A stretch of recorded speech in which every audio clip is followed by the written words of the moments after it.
Hey everybody, we are back here on the CAF Plus channel with a wonderful CAF update. Lots of stuff to talk about and a guest or two. And yeah, I got a long list of stuff to talk with everybody about, and I got some packages to open too. Fred Hembeck, he's got a show with us in about a week and a half, somewhere around in there. And so I got all the art, and I haven't seen. He didn't send me any of the published scans because I told him I would do them for him because apparently he has to go to like Kinko's or something whenever he needs to scan anything. And I told him, just stop doing that. Send me the art. We'll figure it all out. But we're going to start the show off tonight with Mr. Michael Finn, whom we've had on the channel numerous times, but it's been, gosh, I feel like it's been well over a year since we've had him on. So let's bring Michael on and we'll see how he's been doing. Hey, Michael. Hey, Bill, how are you? I am very good. And one of these days I got to add a tagline to my name too. You've got the whole publisher, thrilling, nostalgia comics on there, and I keep forgetting. You should do that. You should do that. I really, really should. You're absolutely right. So how you been? We missed you at OAX. I have to tell you, it wasn't the same without you there. Bill, thank you. It's a great show. Everybody I talked to was loving it. I was getting texts, and I was eating my fingers. These are all fake fingers now. I ate all my fingers at how badly I wanted to be there. I'm looking forward to this one. Did anybody, send you like some, messages where they saw some art they thought you might want to buy while the show was going on? I had a bunch of messages from folks about buy this golden age art, get this, do that, here's this. And I had ordered a bunch of pieces. So shout out to Alex Johnson and others who picked up my pieces, Dave Donovan and others who, you know, kept checking on one of my commissions, and everything came out beautiful, just wonderful pieces.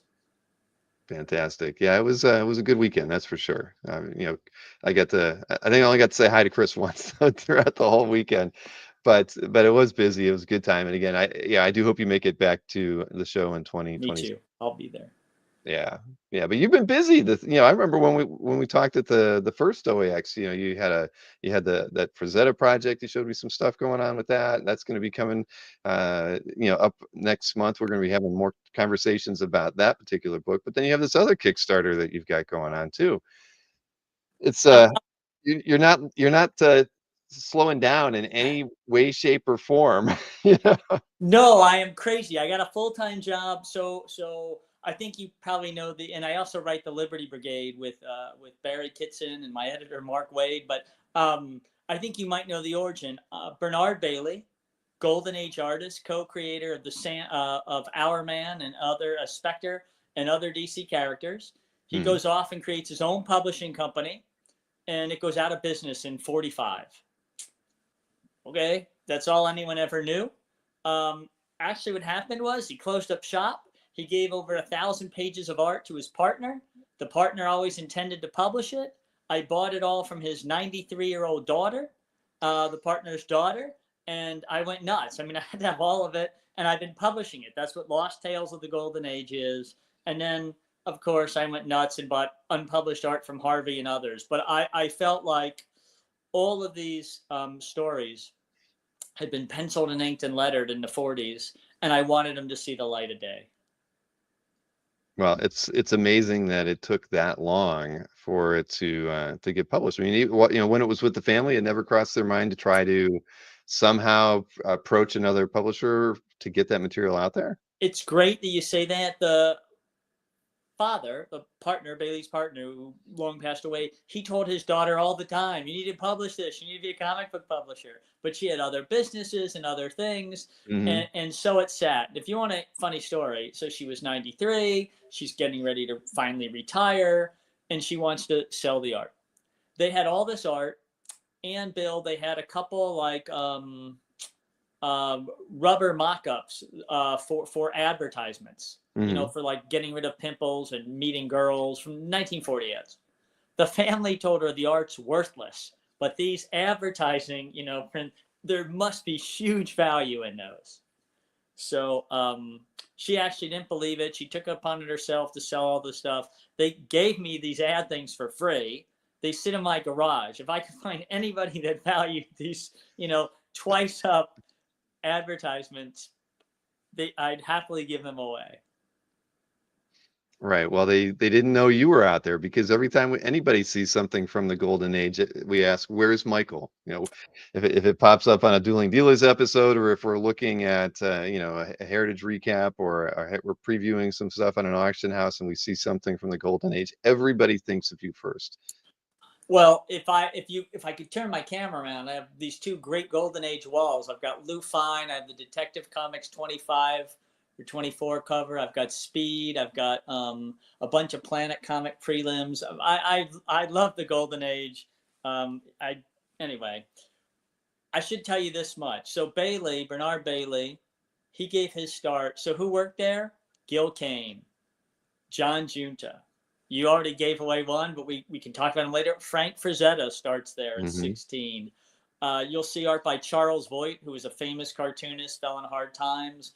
Munson Paddock, one of DC's earliest artists. All these guys, Howie Post, the great funny animal artist. He also did Anthro. All these guys passed through the halls of Bailey Publishing, mostly when they were young, because he didn't pay very well. Frazetta said he paid peanuts. Kane said he ran a sweatshop. I mean, on and on it went. But he'd Nobody hire them. stayed long enough to make a name for themselves there. No, he'd hire them at 15 and 16, and that's how they get their first break into comics. Mhm. Wow. Hey, I've got to interject this question from Alberto. Do you own any Golden Age Captain America?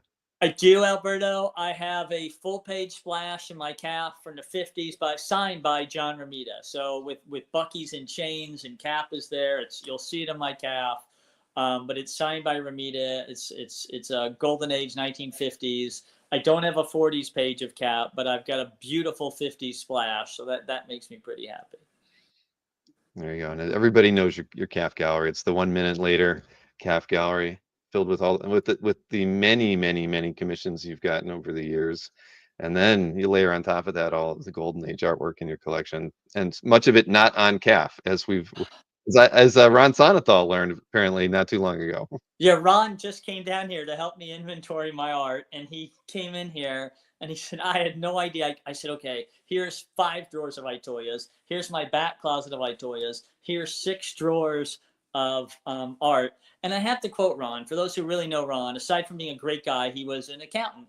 And he looked at my, I'll call it a faux inventory, and he said to me, I'm almost offended as an accountant at this inventory. So he really helped me, and I showed him. I said, Ron, I have hundreds of pages. I fell behind, Bill. I like to have everything on CAF. I Hmm. don't keep anything a secret. It's just I have fallen behind in getting it all uploaded, but I want it all there. I think it's great for people to see it. I hope all you 70s, 90s, 2000 guys, all the guys who buy from the awesome Felix Liu, who I think is amazing, please come look at 1940s art and get a page someday. Well, if we can get one before you pick it up, we can, There's then that. that's a possibility. I mean, you don't buy everything that comes up. I mean, I know that. I mean, there's stuff that gets offered, here and there, that I know stays with the dealers. You can't own everything.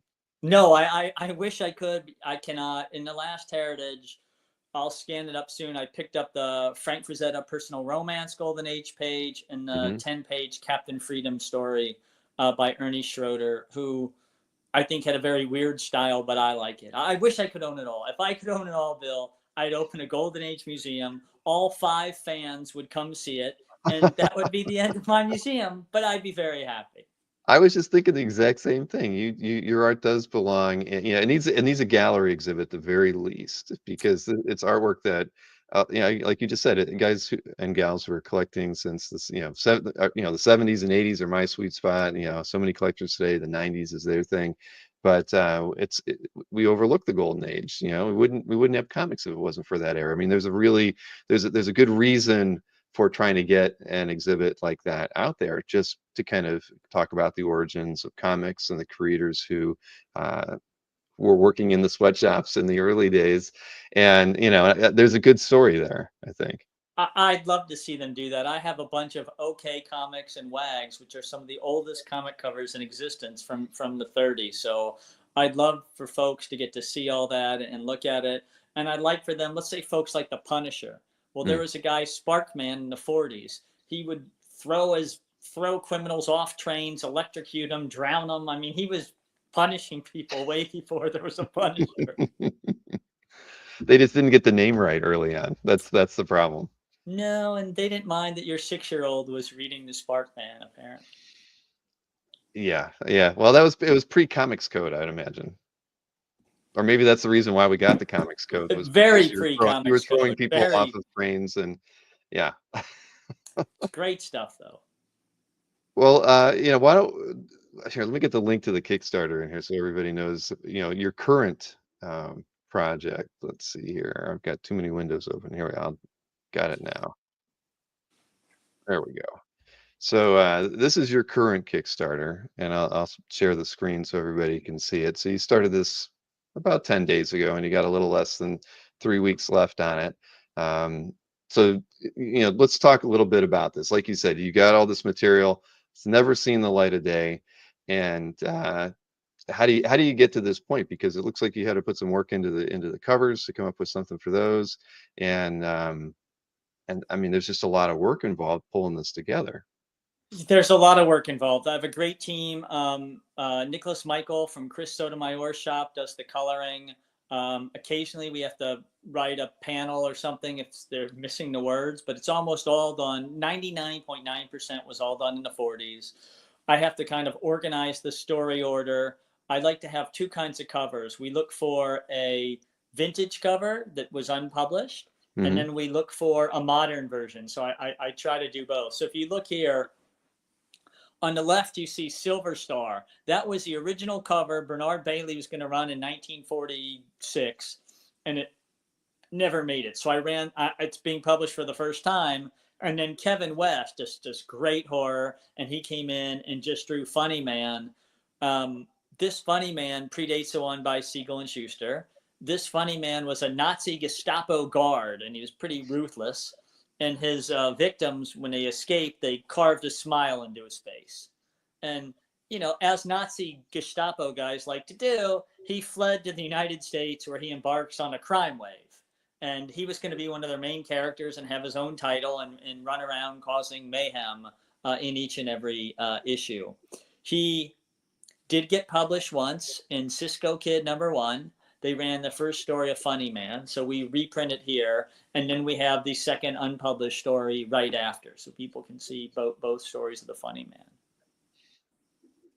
Very So, nice. And so, and well, then then that's really cool then. Like, you did try to find a vintage era cover, and then you worked with another modern creator to make an alternative cover for it. yeah, Just like we'll the talk big about. boys do today. Yeah, and look at this one. So on the left, you have, again, this was going to be called Assorted Comics.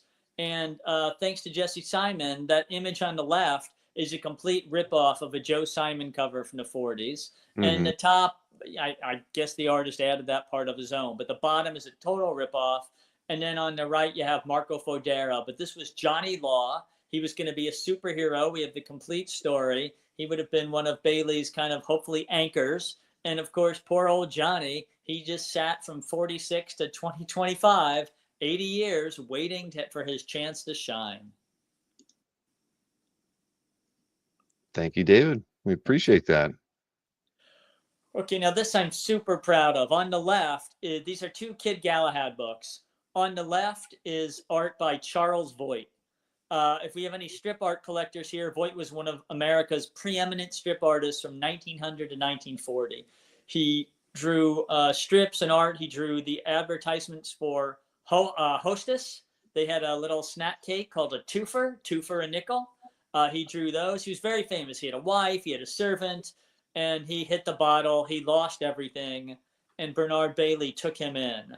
And Voigt did a lot of work at the end of his life. So you're seeing Kid Galahad there on the left. And again, shout out to Felix Liu. His guy, Chris Burnham, came in and did this amazing Kid Galahad boxing drawing for my modern cover. So I'm really happy about these. I hope folks will back this, because you're going to get to see all the power of Voigt. You're going to see that entire issue is Kid Galahad, and I think people are really going to dig it. Now this is 5 issues, I think, that are Yeah, here, we're doing 4 5 at the through 8. same time. So again, the next one, issue 7, more Voight goodness. On the left, you see what would have been Barrel of Fun Comics. So all you big comic collectors, you don't have any Barrel of Fun because he never No, you published don't. it. And I didn't do a modern version on this. I did another drawing by Charles Voight. I thought it was such a cool ad that was sitting in Bernard Bailey's archives, never published, that we would run that. And so we have 2 issues filled with a ton of Voight artwork. That's fantastic. And then the last one. Okay. So Flash Gordon, Dan Barry. Dan Barry, worked at Timely, went off to serve our country in World War II, where he was stationed in Guam, and then came back. And he said in an interview, almost immediately upon returning, he runs into Bailey, who starts giving him work. So on the left, you are seeing Dan Barry's original artwork for the Frankie Faraway story called Romance on Guam.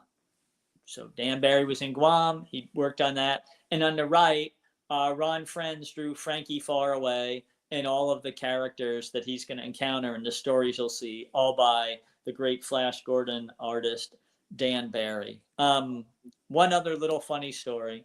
When I put up the original art to this Frankie Faraway, you're all going to see it says Tommy Time. It's a lost Timely book. Timely would publish Tommy Time, maybe 16, 17 stories. Barry started this as Tommy Time. I guess he didn't sell it to Timely. He comes home, runs into Bailey. They said, let's have the same character. He'll wear the same hat. He'll travel in time. He'll do all the same things. And we'll call him Frankie Faraway. So in the Tommy story, almost every time it's already lettered as Tommy, you see him circle it and write Frankie, Frankie, Frankie. So you're going to get, if you buy this, kind of a lost Timely story as well. That's incredible. Now, you're getting all this information from the granddaughter, or is this research that you've just done over the years, so you knew some of these A lot stories? from the granddaughter, a lot of research into the Bailey studio. For those who know historian Ken Quattro, I spent time with Ken. I did a ton of my own research. I got a shout out to Tomorrow's. They sent me a list of every one of their alter ego magazines that ever mentioned Bernard Bailey. So then I went and bought every single one and could read all the information about Bailey. And much of it would be Gil Kane talking about Bailey, Ruben Zabosky talking about Bailey, Howie Post talking about Bailey. So I was able to really get a good sense of who was in the studio, what they were doing, and things like that. Barry tells an interview how he runs into Bailey on the street. So just random little interviews that, they spend 1 minute on Bailey. But a lot of the guys started there and would talk about that. Well, that's cool. Rich Danny says Ken Quattro deserves a CAF interview. Okay. Ken is the best. I was on the phone with him yesterday. I had a question about something, and Ken and I were going back and forth on it. He's tremendous. A lot of my own research is built on his. He's the foundation, and I'm just trying to add a brick or two. I have only the greatest respect for Ken Quattro. So now you're showing off Funny Man. So you see that scar there in the bottom left? They cut that smile in the guy's face. And he runs around to create murder and mayhem here. Yeah, absolutely right. So how did you get what was the coloring? When was that done? So on the stories I did it in the last 2 years. I hired Nicholas Michael from Chris Sotomayor's shop.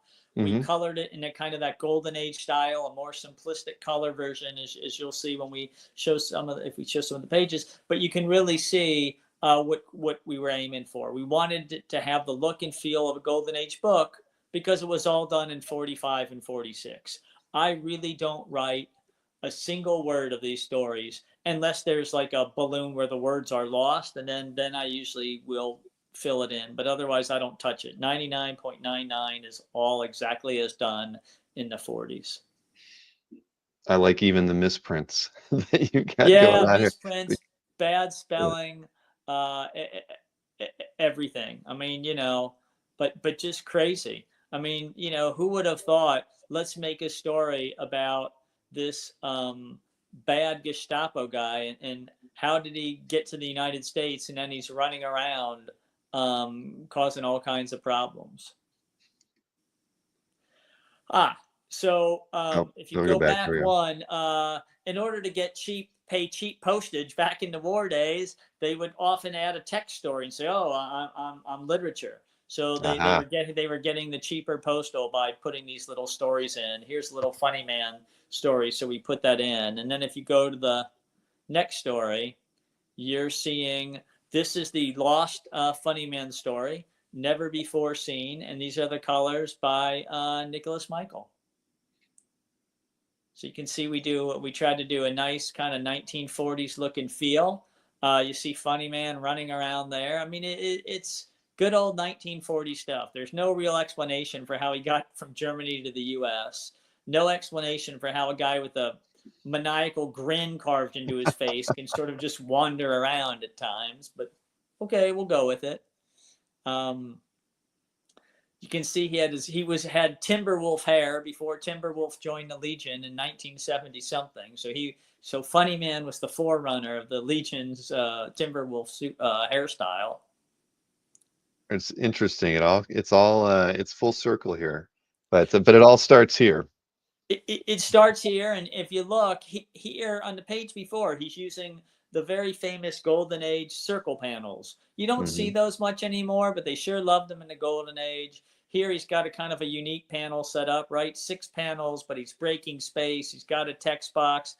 They did get a lot of freedom at Bailey. They weren't really using that 12-panel DC grid. I think he did a lot of 6-panel pages, so nice large panels filled with artwork.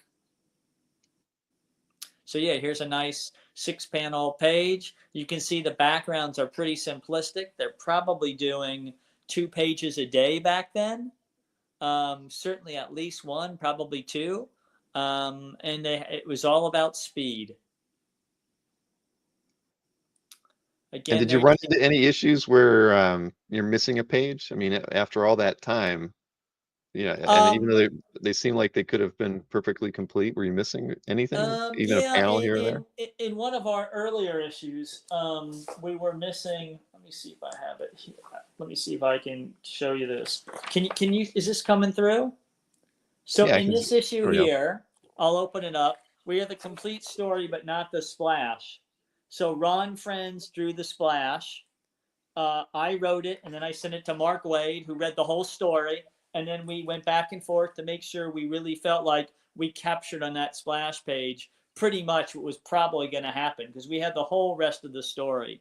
That one was missing a page. There's a couple where I have like page 5 and nothing else, so I can't do anything about that. But almost entirely, Bill, we got complete stories. That's wonderful. I mean, you must have been. Well, how did you find out about the cache of art that that the granddaughter had? How did that? Was it A a friend of little a of it. friend that introduced you? Yeah, so a little of it showed up, and I started buying it at auction, buying. And I kept calling the auction house. I want everything. Stop doing this. I just want it all. Broker the deal. I want everything. I want everything. And, they went back and forth. And then they called me and said, every item you don't bid on is going way low. So they'll sell you everything. So I bought out everything. Then the family kept a few things. So I later went back and bought most of those. Then I went back to the auction house and said, I want everything I didn't get. So I shout out to Mike Berkey. He bought a bunch of things. I drove to his house. I want it all. And so, out went a bunch of stuff of mine, and in went. This was one of the Berkey stories he beat me on. This is in number 4. This art is beautiful. I mean, look at this page. It's called Curtain Call.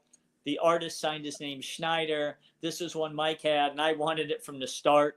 So, Mike did great. He beat me at auction, and he sold it to me again. And so I Well, you couldn't bid be. him up, and then you had to go and spend even more money just to get it out of Berkey's hands. But yeah, the original here, you had sent me that one. I thought this thing was stunning. I mean, I think it is absolutely look at that. stunning, and you can see the gun. You can see Curtain Call. You can see the what they're doing. Somebody spent a lot of time, and if you go to the very top of the page for just a half a second, Bill, you'll see right there Assorted. So this was meant for Assorted Comics number 2, but Assorted Comics number 1 never got published. So just like Stan Lee, just like DC, Bailey was working months and months ahead. But look at the art. Look at the energy they put in this page. This is a great story. I wish I knew who Schneider was, because I'd love to find other stories. And look how fast we get into the action. They're kissing, there's a gun, and bam. I mean, they don't waste any time in 1940 with this present day exposition and build up. They just leap right in. Yeah, no, I think this is gorgeous. I mean, there's so much about this that makes me think of underground and independent comics. I know, I think Heidi mentioned it earlier. It looks like a modern indie comic. I mean, I just see, just the whole way it's laid out. There's a bit of uh, they haven't seen 50 years of Marvel comics, DC comics, to understand how to tell a story in a particular way that fits into a perfect mold of what we want, what we think a comic should be. So they're still figuring it out, just a lot like the underground comic artists of the 60s and early 70s. I mean, I could see Robert Crumb drawing this thing in his own way, in this way, because it's somebody experimenting with the medium at an early point in their career. And yeah, I love this piece in particular is fantastic. And well said, Bill. So that's Curtain Call. That's in number 4, and we've got some other stories in that too. But I think this is a great story, a great page. And what you'll see if you buy them all, you'll see Bailey experimenting and throwing stuff all over the place. I'll have a murder comic. I'll have a superhero. I'll have a boxer. And he even did, before he did this, he had comics called Tales of the Opera, and he had these opera comics. Let me pause on this one. This is an interior page from Romance in Guam. And look how beautiful this is. Dan Barry. Now, a couple things. You can see the original pencils behind the text. So they hadn't erased them yet, right? There you go. You can see some of the actual pencil lettering in there, which hadn't been erased. You can see Barry, his beautiful pencils and inking, everything you'll later see in Flash Gordon. And you can see how they changed his hat just a little bit from Marvel Timely's Tommy Time so that they could have Frankie Faraway. And there's his Frankie Trophy Comics. But look, Attaboy Tommy. It's a Tommy Time story. The actual splash even says Tommy Time. But just look how incredible Barry is all the way back then. Look at his background compared to anybody else. You're seeing the real genius of Dan Barry. Yeah, this is a fantastic page too, and like number one Marvel fans, the backgrounds. You're right. There's just so much work put into this thing. It's beautiful, and I love the lettering too. The way they're handling it. The first letter in each panel. I mean, there's some creativity that's going into this beyond just the artwork itself, and yeah, it's fantastic. And you get such great dialogue, right? Holy mackerel, he's following me. Better duck in this alley. Oh, I'm stuck in a dead end. Now, my clock of ages. See, he's going to use his little clock, and then he goes and would travel on a journey. And Frankie Faraway, when you get to Frankie says, oh, my aching back. And then he transports. But here's Tommy. He's about to go to Guam, which he does, which is where Dan Barry was stationed during World War II. And I suspect that this was supposed to be sold to Timely. And as Barry said in the interview, he just got back, ran into Bailey, and Bailey gave him work. And I believe Bailey bought this, and they did all 3 of the Frankie Faraway stories. Mm-hmm. But again, a circle panel. And now we're going to see Voight. Let's talk about Kid Galahad. This is a great Charles Voight, the great cartoonist. You can see, again, very different, very stylistic in Charles Voight. Very stylistic and very reminiscent. When you see it, you start immediately thinking of the 40s. But we have 2 complete issues, one of Kid Galahad and one with other Voight artwork. I think Charles is a genius. I think a lot of the strip art collectors have a lot of Voight. If you know Bruce Haley or Jeff Singh or others, they can probably talk to you a lot about Voight. By the time he's in comics, he's really coming to the end. He's lost everything. He doesn't have a servant, and I never had a servant, so I don't even know what it'd be like to lose one. And you can see, look at the car. And look how he's got perspective, right? The figures are big on the left and the car's little down there. The man is kind of little compared to the size of the car. He's putting windows on the little truck across the street from the car, trees. I mean, he's really putting his time and energy in there. Yeah, I think that guy's just really short. He might be. He's very, very short. But Rich Danny's got that the all aboard. Yeah. Yeah, nothing wrong with that. Spelling mistakes are fine at this point.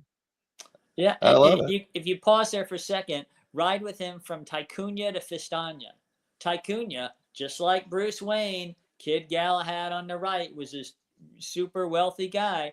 Bernard Bailey didn't have a lot of original ideas. Anything that worked, he tried to copy, borrow. Oh, people might like a boxer, we'll do a boxer. People like millionaires, we'll make our guy a millionaire. People like horror, we'll do curtain call. Maybe like kid stories, we'll do that. I mean, I have to tell you, breath wise, Bailey Publishing published in almost every genre.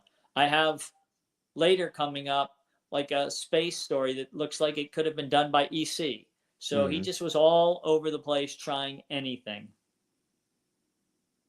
Well, it's amazing that you've got all this pulled together. And it's funny when you're talking about Bailey, it's just the idea that, I mean, back in the day, comic strips was where the money was, right? Comics was where you started, and you know you I don't know, you graduated to doing comic strips because that's you could afford a servant apparently at that time. Well, you just said it perfectly. Everyone in comics dreamed of a strip. Who's one of the Hmm. greatest comic artists of the 40s? Comic book, Frank Frazetta. What does he want to do? He wants to do Ace McCoy, Johnny Comet. He quits and does Lil Abner. He ghosts it, right? They all want Dan Barry, Flash Gordon, Mac Raboy, right? He Hmm. moves on. They all wanted this. That was where all the money was. And when you lose your strip like Voight, you had to go back into comics. Well, it's so this is great. Now, the thing is, the stories that kind of surround the creators, that's not a part of the comics, right? These are things that you're just kind of relaying to us. But how would those of us who don't know the history of these creators, where do we go if we want to learn anything about them to the depth that you've been able to? Well, that's a great question. That's a real join CFA, APA, one of the little APAs, and we write historical articles. I think Tomorrow's is great resource. Their That's true. magazines are really great. I did mention Frazetta. I did unveil. I think I'll just say this much. We have a 400-page book coming out on early Frazetta with so much art no one has ever seen. It was all in the Bailey archives. We also profiled his first teacher. Frank always talked about his fine arts education by Professor Michel Falanga. So we do a whole biography of him. We translated dozens of books from Italian from the 1920s and 30s. And then Bill, he went to work for John Junta, and we track Junta from 1930 science fiction fanzines to the end of his life. Where at the end of his life, he worked on quick frozen food strips. But it's all about showing their influence on Frazetta. Um, read Alter Ego, find the folks. I mean, the thing about Golden Age art is half the time nobody knows who drew it. So you'll Hmm. immediately get a mystery. If you like mysteries, you can go off and try to solve those mysteries. And if you like arguing, you can get into arguments with people about who you think drew something. Um, all very fascinating. Um, but I would say Tomorrow's, I hope I'm not touting anyone, but they're a really good resource. Their magazines, Alter Ego, is a really, really great resource. And their chronicles of the comic industry are really terrific.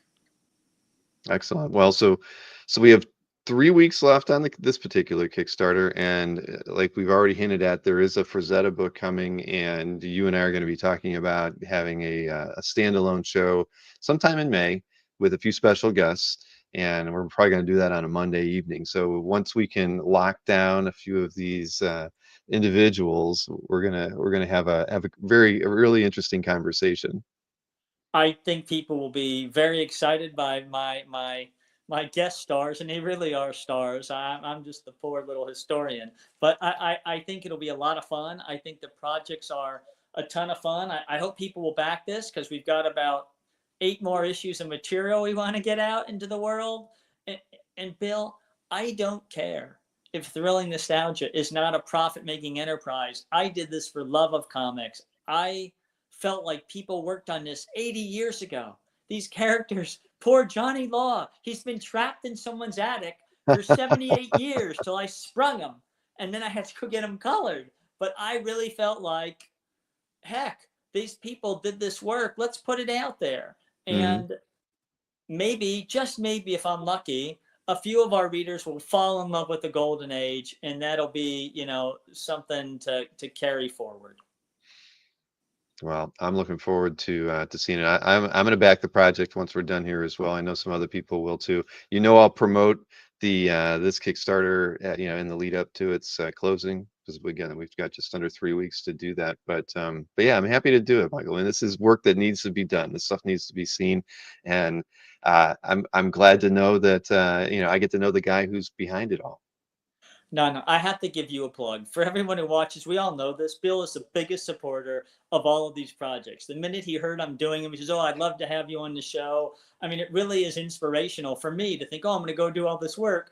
And Bill will help me show it to the world. So maybe we'll get a few more folks who will be interested in who was Charles Voight or who was Munson Paddock, right? And Hmm. carry the research that I did, which I'm building on Quattro and others, carry it further, right? Every year there's more stuff on the internet, more stuff gets, so the next guy can teach us all, go another couple steps forward. So Bill, I thank you tremendously. You've been nothing but kind and a major supporter. Thank you, thank you, thank you.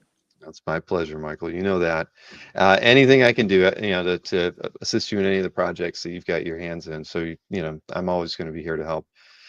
But so everybody, we'll keep promoting this Kickstarter until it winds down in 3 weeks. And again, we're going to have Michael on maybe even before those 3 weeks are up. We're not quite sure yet, but it will be sometime in May to talk about the Frazetta book too. That I remember in the OAX, the first OAX, you had you had a lot of it worked out actually at that point. We had a lot of it worked out. Then we decided, I have to confess, because I'm a lawyer in real life. So what did that mean? It meant I wanted copious footnotes. There are 685 footnotes in a Frazetta book, filled with more art. Then I was like, well, maybe I could translate a few more Italian magazines. Maybe, for those who don't know George Hagenauer, maybe George, I can convince him to go to the University of Michigan Ann Arbor Library and do research in some obscure book that I think has one drawing that I would like. Shout out to Jim Halpern and others. I'll tell you all this when we talk about the book, but people were great. I think they're going to love it. Everybody who's seen it so far has just utterly been gobsmacked. Sarah Frazetta herself was just really, really thrilled with it, and she's been a major, major supporter. Fantastic. Well, we'll be talking more about that in May, but Michael, thanks for joining me tonight so we could talk about the current Kickstarter. I hope everybody at least heads over there. There are some art level tiers. You can get the books digitally or in print.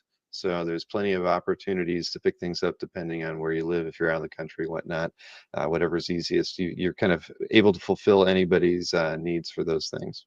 Absolutely. Everyone knows my tagline. I love the golden age. Please support us. We'd be very happy. Oh man! All right, Michael. Well, listen, thank you for joining me tonight. And again, I'm going to be keeping an eye out for for you at OAX in 2026. I hope you can make it. Otherwise, it wasn't the same without you this last year. But work gets in the way, life gets in the way. But yeah, we hope to see you again next year. I'll be there. Thank you, Bill. All right, take care, Michael. Bye. All right. Yeah, no, we have not, he and I have emailed a bunch here and there throughout the last 12, 14 months, but yeah, we haven't really gotten to chat like that. So it's always good to talk to Michael. He did an art drop with us a few years back, and I think we did an interview the year before that or so. So it's always good to have Michael on the channel and get the opportunity to talk with him and see what projects he's got going on.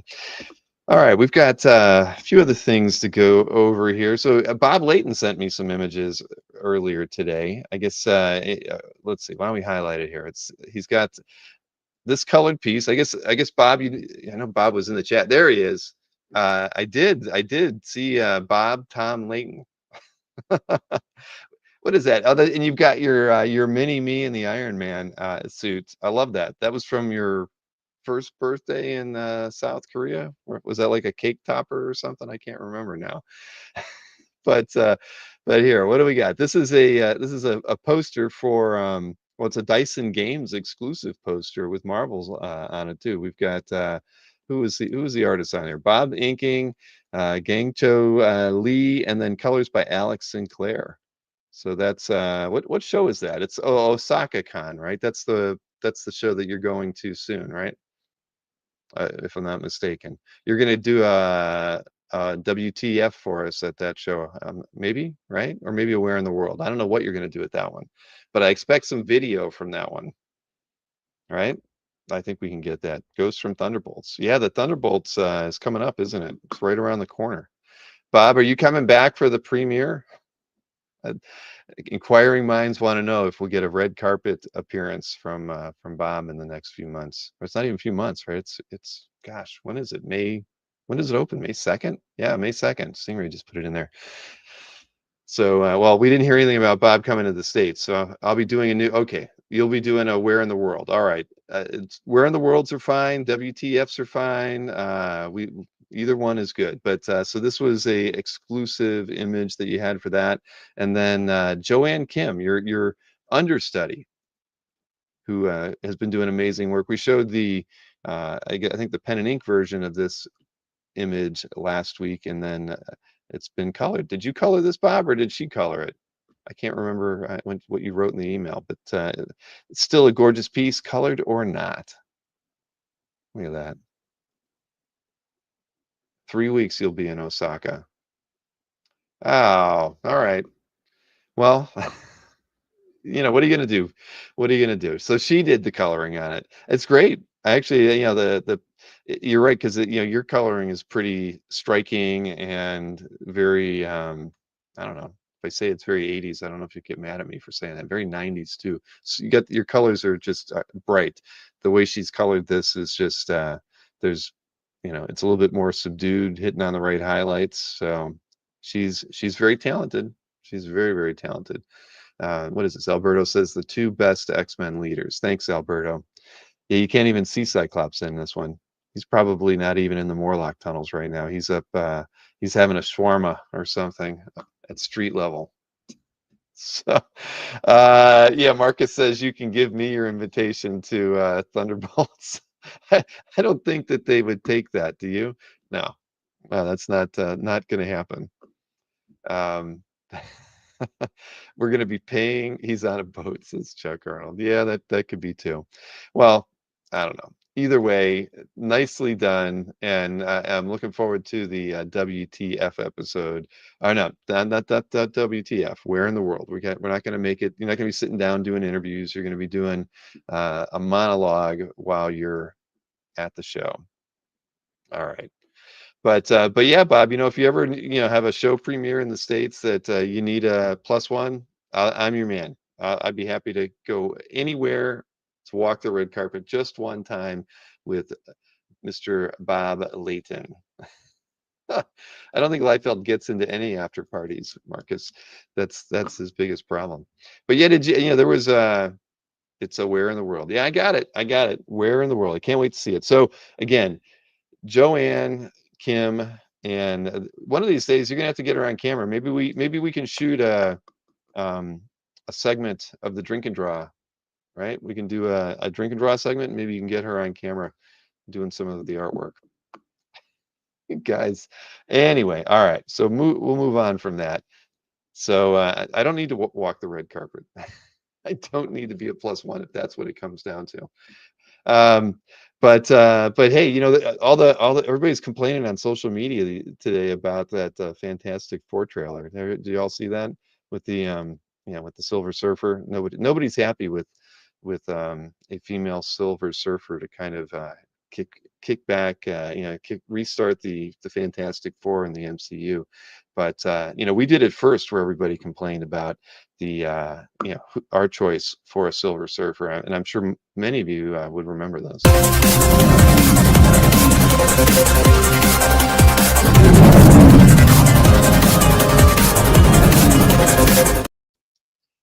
So when you think you have it bad with a female Silver Surfer, you could have had it a lot worse with Anthony Snyder, right? There we go. The CGI. The CGI. Oh yeah, I know it's Shallow Ball, but it's fine. It's fine. But people are, everybody's mad. Every Facebook post I saw today said, "Great trailer, terrible Silver Surfer." Nobody's happy. But I get it. She does look like a Academy Awards trophy in a lot of ways. It just doesn't look right. Maybe they'll polish it up. It's like I heard they were gonna like kind of tone down the things rock clicky sounds when he was like just handling stuff. The people didn't like that. So it is what it is. And there you go. Tom Layton did the first female Silver Surfer in Hercules: Twilight of a God. I do remember that. Bootlegging, yeah, Dan, you're right. People complaining are idiots and can't comprehend that it's a different Earth for now. I know. That's so very true. But yeah, Marvel will just keep everybody confused. That's the problem. I get confused with it a little bit every now and again. 28 years later does look a little better, but Fantastic Four looks fun. I'm gonna go. That's one I'm not gonna wait for it to be on Disney Plus or whatever. So I will go to see that in the cinemas, just like I will with Thunderbolts. But I have skipped others. All right. Yes. Superman, I don't know. Maybe. Well, I'll probably go because I feel like everybody else is going to go. I don't want to get left out. So I will probably go see Superman as well. Uh, will I watch it with you guys at San Diego? I will be at San Diego. I have committed to going probably like Wednesday through Saturday is what I'm looking at. Maybe Thursday through Saturday. I don't know. We'll figure it out. Haven't made my flight yet, but I will be going. Got a badge lined up and a place to stay, and we're working on potential panel that will be done at San Diego as well. So lots of fun stuff. And we're still, if my flight doesn't get canceled, we will be at, Kazra and I will also be at Heroes in June. So that'll be before San Diego. Go to the West Coast, not the East Coast. I know, Jason. What am I going to do, man? And there's lots of stuff coming up, right? You guys were just at the Comic Art Con, the Zadix New York Comic Art Expo is in a couple weekends too. I won't be going to that, but yeah, the West Coast is where it's at these days.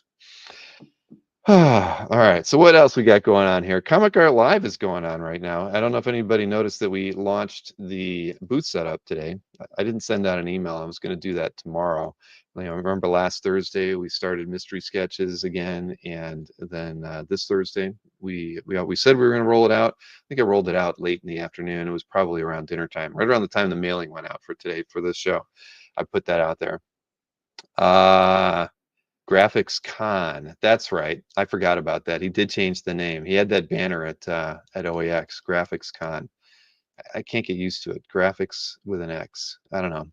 Play on words. At any rate, you're right, Jason. It's Graphics Con. He does not have a website. You have to go to his Instagram for information or go to CAF. I think there's more news posted on CAF than anywhere else about Graphics Con. What is it, the second? I don't even remember now. It's the beginning of first weekend in May. At any rate, back to Comic Art Live here. Let me share a screen just to remind everybody. I actually put together a video with me doing the audio on it, kind of a how to use and how to get set up during Comic Art Live. I've got more work to do on that. And I wish Gwen could do the voiceover, but she's once again on the road. So I don't know if I'm going to get to have her be able to do the voiceover for this version of this little fact video that I put together. But let me share this screen here to remind everybody what you got to do to get set up at Comic Art Live. Remember, Comic Art Live is the weekend of May 17th and 18th, just 4+ weeks away. Not too long. Remember, we'll be doing a kickoff event like we always do on Friday evening with the mystery sketch hangout, and mostly Jiggy's crew will be with us for that one. Yeah, Berto. But yes, it'll be our 11th Comic Art Live virtual con on CAF. We've got we had Hall Eye in the fall. this time around, I'm expecting probably 30 or 40, maybe 50. Why not, ask for more indie artists that will be using Comic Art Live to show off their wares. They can actually even post some of their indie comics. All I allows for that. So there'll be a little bit of a different flavor to the show for a little bit, but by and large, uh, where did Gwen go? Gwen is actually really close to you, Jason. She's somewhere, I think she's in New Jersey, believe it or not. Um, I could tell you where after the show. I don't have it on me, but she's working. She's got a couple weeks of work and training up there. So Comic Art Live, back to that. How do you get started at Comic Art Live? I know you're all asking, right? And that is the easiest way to do it. If you're a seller, you have to be a premium member. Everybody knows that. And you can go over to your Manage Galleries page. And from there, right up at the top, Comic Art Live, the weekend, the countdown to when when the doors open to everyone. But your booth setup link is right here. If you haven't already clicked that link and confirmed everything, the first screen you come to, you have to basically agree to the terms and conditions of being an exhibitor during Comic Art Live. Pick which hall you should be in. Dealers always have to kind of pick that they're a collector seller, and then there's a secondary page for them to assign themselves to the right dealer record that we help them with. And what is this website I'm using? Marcus, you want to know? This is comicartfans.com. I don't know if you've ever been on it before, Marcus, but it is the premier site for those who collect comic and narrative artworks in the world. There is no other comparable site out there. At any rate, it's so easy that Newell figured it out last November. But at any rate, you click this link. If you didn't, basically agree to the terms and conditions, you'd have a screen that kicks you through that. But once you're in here, it's just like setting up it's just like setting up your CAF, except visually you get to see everything that you're doing as far as giving your booth a title, uploading art. I've actually assigned myself as if I were an indie artist right now. So I have a third tab. I get my Saturday art drop, my Sunday art drop, and then I actually have a books tab that allows me to upload 6 books if I wanted to. So uh, let's see. Yeah, Dan, absolutely. I should. Yeah, you were here. I should have told you about it.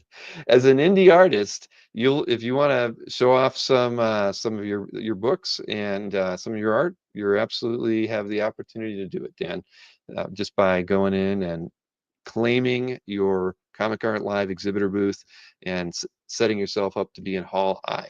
So it's all in there. Yep.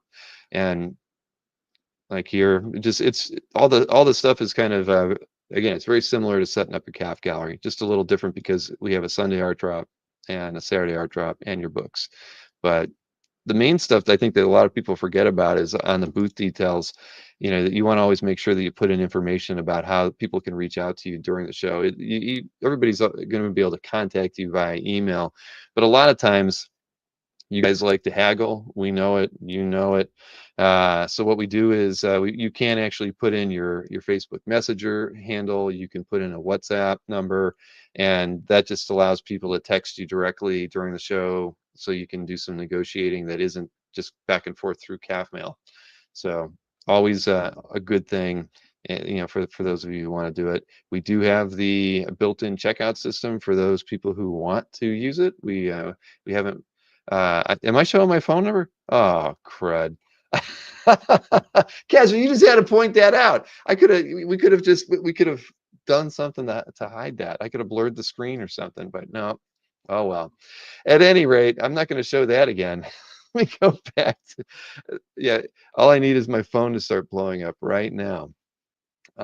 Anyway, so there's your booth setup. Again, I'm set up as an artist, so I can take commissions and all that other stuff. So, Comic Art Live has always been very collector focused, but we've had more and more comic book artists using the twice a year show to kind of get out there and market their commissions for sale and their own artwork. And now that we have Hall I with the indie artists, we're going to be seeing more and more artists. Yeah, hide the stream later. I get it. Utilizing Comic Art Live. But but you got to be premium. Just remember that, everybody. Premium membership gets you in so you can set up an exhibitor booth, and it also gives you 2-hour early access to get in there, sign up for commissions, and get the artwork before anybody else. We send out that premium keyword alert so that you get to see everything that's in the exhibitor halls that matches your keywords. Even Dan Tancredi says it has shaved off literally like 8 hours of his day by getting that email at the 30 minutes before the art drops for premium members every day. He knows whether or not he needs to stay or if he can go out and do some yard work. All right. I I've heard those. I've heard that from you. All right. Thank you, Jason. You make sure don't. Goodness gracious. Yeah. God, man, I'm not reading the chat. What am I missing out on? How about a signal number? Yeah. Well, this was what we focused on when we started the show, and we haven't really updated it a lot. There are other avenues there for people to communicate with one another. I know the email is great. It is great. So for those who, I should probably show that to everybody. Because there's a lot of you who don't utilize the CAF keywords. How do I know this? Because I know this because twice a year when we send out the premium member keyword alert for Comic Art Live, I get to see the number of people whom we're sending an email to. And that number always sits around, I don't know, let's just say it's somewhere between 600 and 700, right? But we have 1,200 premium members. That means between 500 and 600 premium members don't utilize our keyword alert system at all because they don't have keywords set. They're not, they don't have the potential to receive an alert. So what is this thing called, your want list keywords, and how does it affect Comic Art Live? Well, let me show you. So underneath your account, there is a link. There's a lot of links, but the most important one, and it should probably be even up higher in this list when I look at it, right along with CAF mailbox should probably go up higher too. But this comic art want list, that it basically gives you 20 keywords as a premium member, such that every single day of the year, 24/7, we scan all the new artwork that's added to our dealer for sale list, and you get an email alert within a couple minutes of the artwork getting posted to our dealer for sale inventory. So when Anthony drops art, Berkey, Felix, Albert, you name it, everybody that we work directly with and more, you get a keyword alert. Nobody else can do that. I mean, we do it literally within minutes of the artwork getting posted. But right now, we allow premium members to enter 20 keywords. That's going to change very soon, and that number is going to go up for premium members. But again, 500 minimum premium members today don't utilize this service, and it's something that benefits you every single day. I mean, I literally get at least a couple dozen keyword alerts to this simple want list that I have here, and I kind of have it in there just for testing more than anything. But smart people will put things like cover in there, so you get all the cover artworks emailed to you. That's why I get a bunch of them. Anybody posting covers for sale. This works with the CAF classifieds too, of course. So it's not just dealer for sale artwork. It's it's anything that a collector is posting to their classifieds. So this is why is Cyclops not on the list? That is a good question. Really good question, Alberto. Let me fix that right now. Cyclops. See, I got X-Men in there. And wait a minute. The guy who's above Kirby as an X-Men artist, right? We got Werner Roth. There we go. Now my keywords are complete. All right, I can use 4 more if I wanted to. But anyway, point is that this works for you every single day on CAF. And these are available to non-premium members too. Non-premium members only get 10 slots for keywords. Their alerts are delayed 8 to 10 hours. I can't remember what the exact number is. So non-premium people can actually get alerted to art for sale too. I mean, at the end of the day, I want my CAF premium members who are putting art for sale in the classifieds to get the artwork pushed out to everybody, even if they're not supporting CAF in that way. But by and large, anything that's wanted and desirable is going to get bought by the premium members first. And by the time that window rolls around, that 8 to 10 hour window, they don't even get an alert because the artwork's already sold. So this service pays for itself just as out of all the different things you get through CAF for premium memberships, this is worth its weight in gold. I can tell you that other services that are out there charge a hell of a lot more than I do, and they do a hell of a lot less. So anyway, but the benefit for Comic Art Live is the same thing happens at 10:30 basically every day on Saturday and Sunday of the show. We lock the booth so nobody can add any more artwork to that day. That's at 10 a.m. Then at 10:30, we send out the email alert to all the premium members. And then at 11 o'clock, premium members have that 2-hour early access on Saturday. So that's the whole benefit there is premium members get the alert. They know everything that they want to buy, and they get in the hall 2 hours early, and they can buy the artwork before anybody else gets an opportunity to even see that the art was ever available for sale. And that's a benefit, and it's worked great ever since we implement it. What's a Camolo? Giorgio Camolo, okay. Love it, love that guy's stuff. So does Kazra. He's I dare say I think Kazra and I would probably put him in our top 10 favorite artists that are out there. We've never talked about it, but Camolo would be a guy I'd love to have come to OX one day, just because I love his artwork so much, and he would make one hell of a auction poster. I think it may not be funny, but it may be a little dark, but it would be freaking unbelievable. Do we have censored words in the search? Actually, we've never done censored words in the search. So for those of you who like to search on the word sexy or nude, I guess that's acceptable. Gosh, maybe I should put those in there and see how many times I get keywords alerts for that. Boy, that's I'm actually going to do that because now I'm kind of curious. Just so typically when we do like the eBay imports and stuff like that, we factor out keywords like that. But I'm kind of curious now, how many times am I gonna get alert for the word sexy? All right. Yeah, that's misspellings too. Sexy nude Thor. That's probably not gonna happen, Rich. All right. Well, so that's pretty much it in a nutshell, everybody, as far as Comic Art Live goes. And keywords, your keyword want list. Most important thing in your search for buying original art on the internet. I'm promising you that. And yeah, plenty more stuff to come. And what else we got here? So mystery sketch reminder, that we've got links throughout the site. But you can get to buying a mystery sketch over here in the right-hand column is the easiest place to get in there. I've also got it linked underneath the Comic Art Live menu. You can also get to manage your booth from the Comic Art Live menu now. So yeah, we got all bases covered. We're doing sketch cards this time around. I just got those in the mail. Gosh, it came in like almost at 8 o'clock last night on a FedEx truck. But I got them last night, and here, let me see, go full screen here. So got those, very nice. That's the back with the signature panel on it. Man, I've got the Anthony Snyder problem there, don't I? Yeah, too bright. There we go. It's a little blurry though. And it says, what does it say on the top? It's Mystery Sketch Comic Art Live 2025. These cards are going to be used for both the May and November Comic Art Live events. So today I shipped off a bunch to Jiggy and to Yoshi and to the artist Bullpen, to Tatiana, to the Fish, and an artist who we've not announced yet, but has agreed to do 2 mystery sketch cards. So those all went out this morning. We're going to be doing, we did the Wave 1 announcement last Thursday with the artists who are participating in Mystery Sketch. Next Thursday, we'll be adding to that list. So you'll see those numbers increase. And you guys are all over the place in the chat this evening. I'm sure Kazzer would highlight something for me if it was important.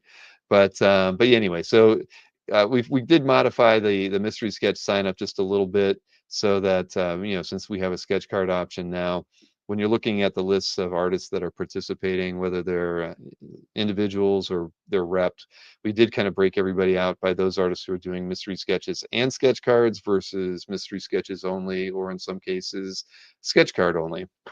I know in the Wave 2, we're going to be announcing several artists who are strictly doing sketch cards. And yeah, that's going to be very fun and exciting. But as far as the checkout goes, basically 2 columns here, one for mystery sketches, the 9x12s, and then one for the sketch cards. But everything is done on this screen. In the past, you barely did anything on this page. From here, the first drop menu is to pick your shipping destination, so you can set the price. Mystery sketches are $200 with $25 for shipping in the US, so it's a $225 default price on that. International is $260. Set your quantity. And then, if you pick one, you can just type in Cyclops and get your one Cyclops sketch. If you want to buy five, I think we had 3 people buy 5, ironically, so far. One gentleman had one character in there, so they just put one name in the character of choice, and the other 2 people wanted 5 different characters, so they just put the character names in there separated by commas, and we know that we're going to assign 5 separate mystery sketches for those characters. So then you click your payment choice here, PayPal, Venmo.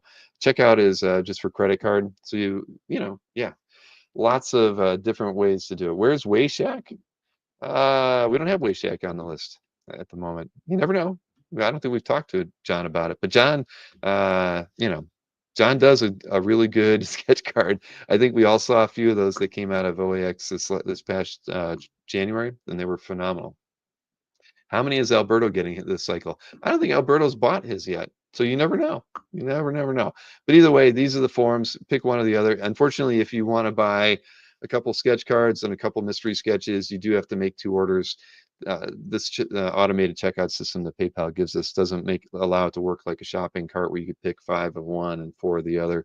You have to do them as separate transactions. You talked to Wayshake yesterday. Hey, that's what I like to hear, Kazra. Awesome. I know. I think. Yeah. Anyway, I won't go into that. But yeah, we've shown examples. Great stuff. Everybody knows what to expect out of the mystery sketch. Something that is fantastic. I've gotten. Well, we buy here at the Cox household. We typically buy 5 every time. So I think I've got at least 20 mystery sketches scattered amongst the family. So there you have it. So that's it. Any questions, you can always email me, Bill at Comic Card Fans. You know how to get in touch with me, and I can answer any questions for you. But be looking to next Thursday for us to announce the second wave of artists who are doing mystery sketches and sketch cards. It's definitely going to double. It might even triple, in the number of artists that we have doing it. But sales have been really good, and yeah, I can't wait. Yeah, I really can't wait to see some of the sketch cards. So I made sure to expedite the shipping to Jiggy. I literally sent him 300 cards. And the cool thing with anybody buying sketch cards, I should let you know this, is that you're also going to get a blank sketch card to use as well. So you get you'll be able to take that to a show, or heck, bring it to OAX next year. You name it. That's a benefit of going the sketch card route, because a lot of sketch card collectors, as we know, like to uh, you know get them done at shows, and so we figured giving a blank to anyone who was supporting the mystery sketch card side of things was a good thing. So that's expect that, and I think that just makes the sketch card option even more valuable. So there you got it. Where am I going to after that? Not a whole lot to talk about the app. Man, I'm telling you, we are so close with the app, but it's like every time I do something, I learn a little something new. I haven't even talked to Kazra about this one yet, but it was we we were working on the push notifications. I thought we had it all figured out, and we do. We're getting push notifications for everything. It's fantastic. But periodically on iOS, the uh, the push notifications are coming in like 20 minutes later. Sometimes it might even be an hour later, and as it turns out, there's like different priorities that you can set on push notifications. But iOS is actually a biatch its own weird way, as it turns out. Um, it has a setting that to conserve battery life, that if it's locked or sleeping, it will not go out and basically query for push notifications for an app if it doesn't want to, or if it doesn't think it can.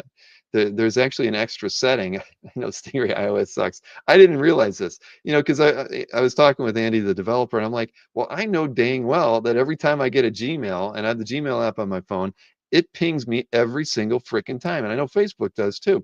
So, I was digging around in the notification settings, and there's actually those apps have an extra slider in the notifications that says to deliver time sensitive notifications, which means it will deliver it no matter what. And it will basically, the phone will keep pinging the service to see if there's a notification. So of course it will drain your battery. iOS is doing you a favor by not doing that, unless you activate this time-sensitive notification option for your app, which we hadn't done yet. So that is probably going to be in the app tomorrow, because by default, Gmail, Facebook, Instagram, your Ring camera, all turn on time-sensitive notifications and make it active, by default. That's why you get the notifications when they do. So yeah, I'm learning way too much, way too much. We will blame Alberto. Yes, exactly. Alberto probably knew this worked that way. But at any rate, they are, everything is pretty freaking awesome. And if everything works out, I hope that we'll have that thing set in there, and then we're going to go through a round of beta testing with our beta testers, and this thing will be out really, really, really, really, really soon. I know you want it, Alberto. Trust me, it's a game changer. It's an absolute game changer. But I'm going to give Andy a call in the morning and see if he's figured out how to implement it. When I read up on it, it's literally like 4 lines of code to turn this, to add that as an option for iOS. And from what we've seen, Android doesn't have this issue. It's just the iPhone doing you a favor to extend your battery life. Anyway, scratch that off. We can switch to the schedule now.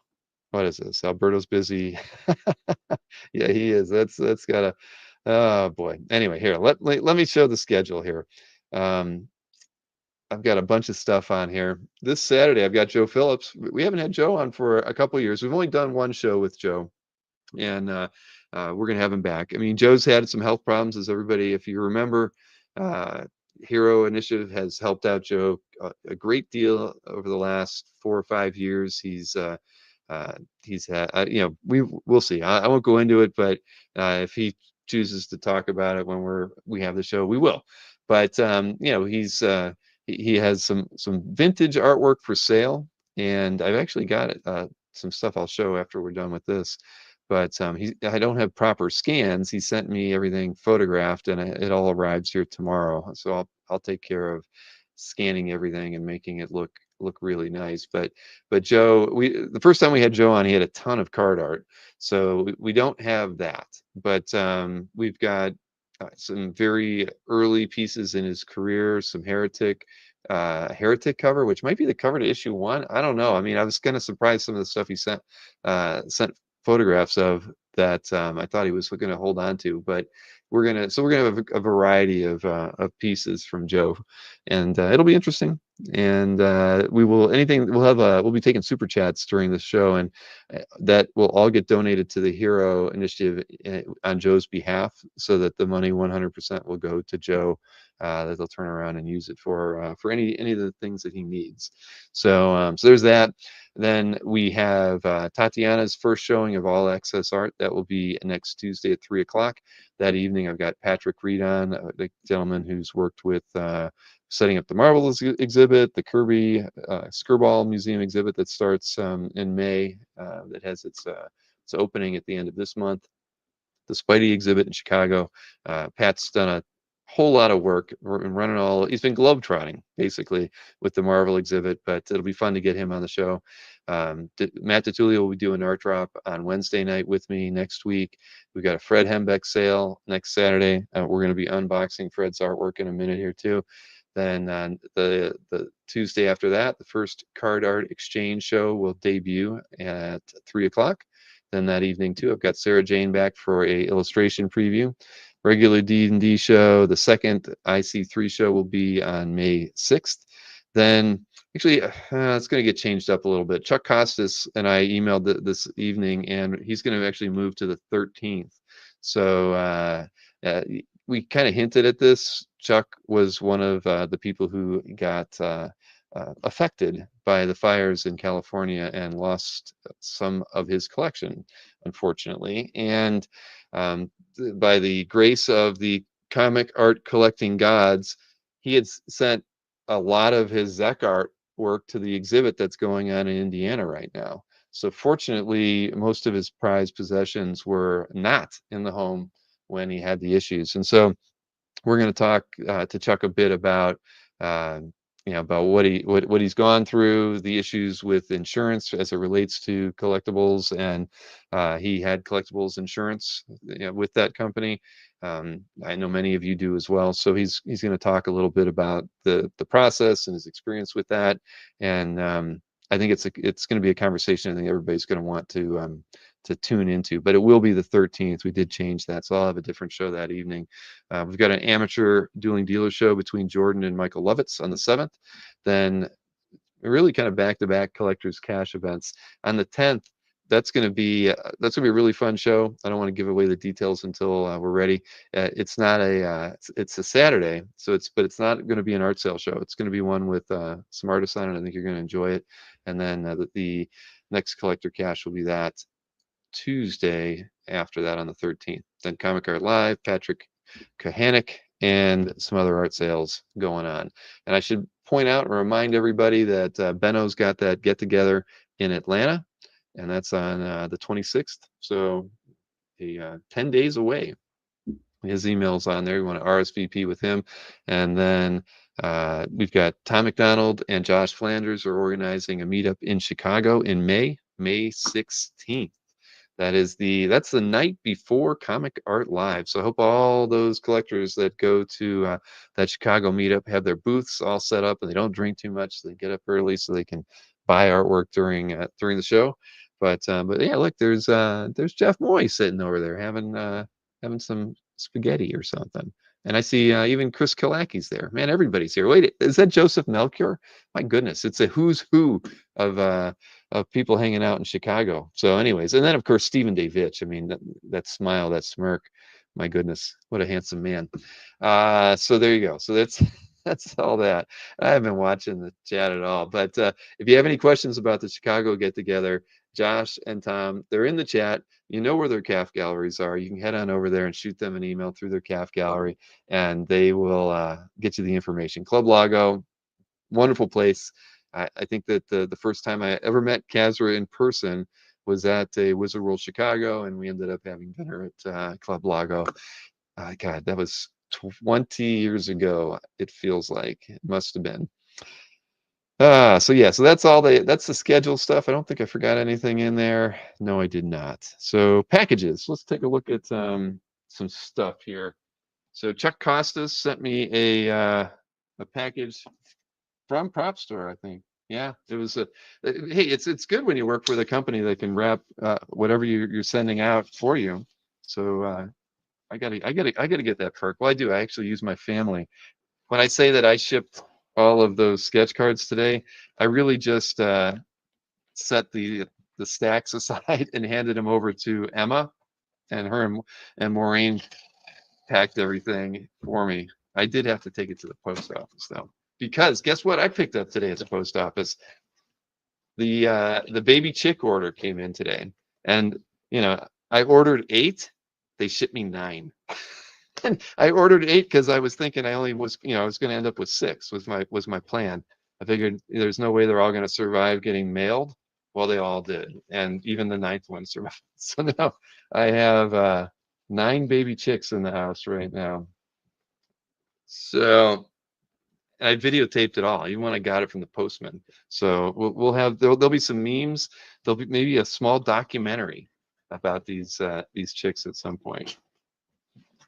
All right, what do we got here? So I believe this was also from the prop store preview that they did. Mr. Tom Sullivan, the Evil Dead artist, was doing free sketches, and I got one last week, and I think that I'm getting another one here from Chuck. Oh yeah, it is a little different. Oh, this oh, it's perfect. It says, Bill, I'll swallow your soul. I might try to put this one on the wall. This is a good one. I mean, they're both fantastic, but I mean, also that's classic.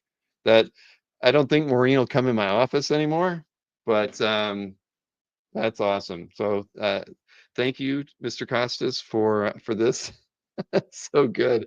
That is awesome. All right. Well, hey, thanks, Jason, for that. Coyote will love the chicken. Yeah, they probably do, but I've already got a chicken run that I put together and a chicken coop, and I'm going through all the proper measures to make sure that the chickens have a long life. But I'll tell you, this kind of scared me. And as a person who ships artwork, I think it should scare all of you as well, because I bet the majority of you, when you're shipping artwork, you probably don't put packing slips in your artwork, do you? I don't. And you also probably don't put anything in there that has the recipient's address or your address on the inside of it, right? No, I don't either. So we all know that, I mean, shipping artwork isn't one of Fred's best qualities. He's an amazing artist, but we all know he ships stuff. He packs it with the what cereal boxes cut up to pad the artwork and the sketch cards. But this thing arrived from UPS. I mean, the label is 3/4 is off. Any more, if it falls off anymore, I mean, I guess there's something to scan, but we almost lost the Fred Hembeck order. So I don't know. I've always thought about actually, putting something on the inside, because that's the post office will cut into something if the labels end up falling off. So one of these days I'll wise up and at least stick a postcard in these things with my information on it, or CAF's information on it. So cows next. I'm not going to get any cows. I might get a goat, and that's only so I don't have to mow the grass so much.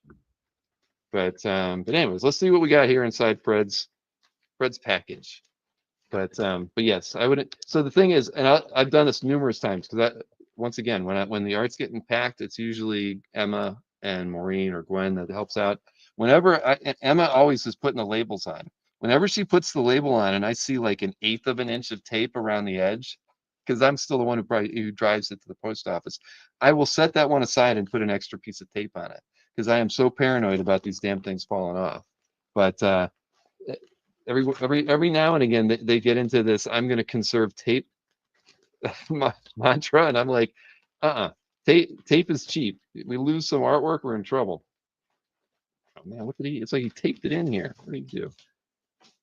Oh, wait a minute, I can't be throwing stuff around. There could be a drawing on here for me. Nope, not that time. All right, let's see. Come on, Fred. Man, I'm gonna actually have to cut this thing all open. He really taped this one up. All right. Now, okay, so Fred, he sent me some scans of the custom pieces that he did, and told me he had to run to a Kinko's or something to scan his published stuff.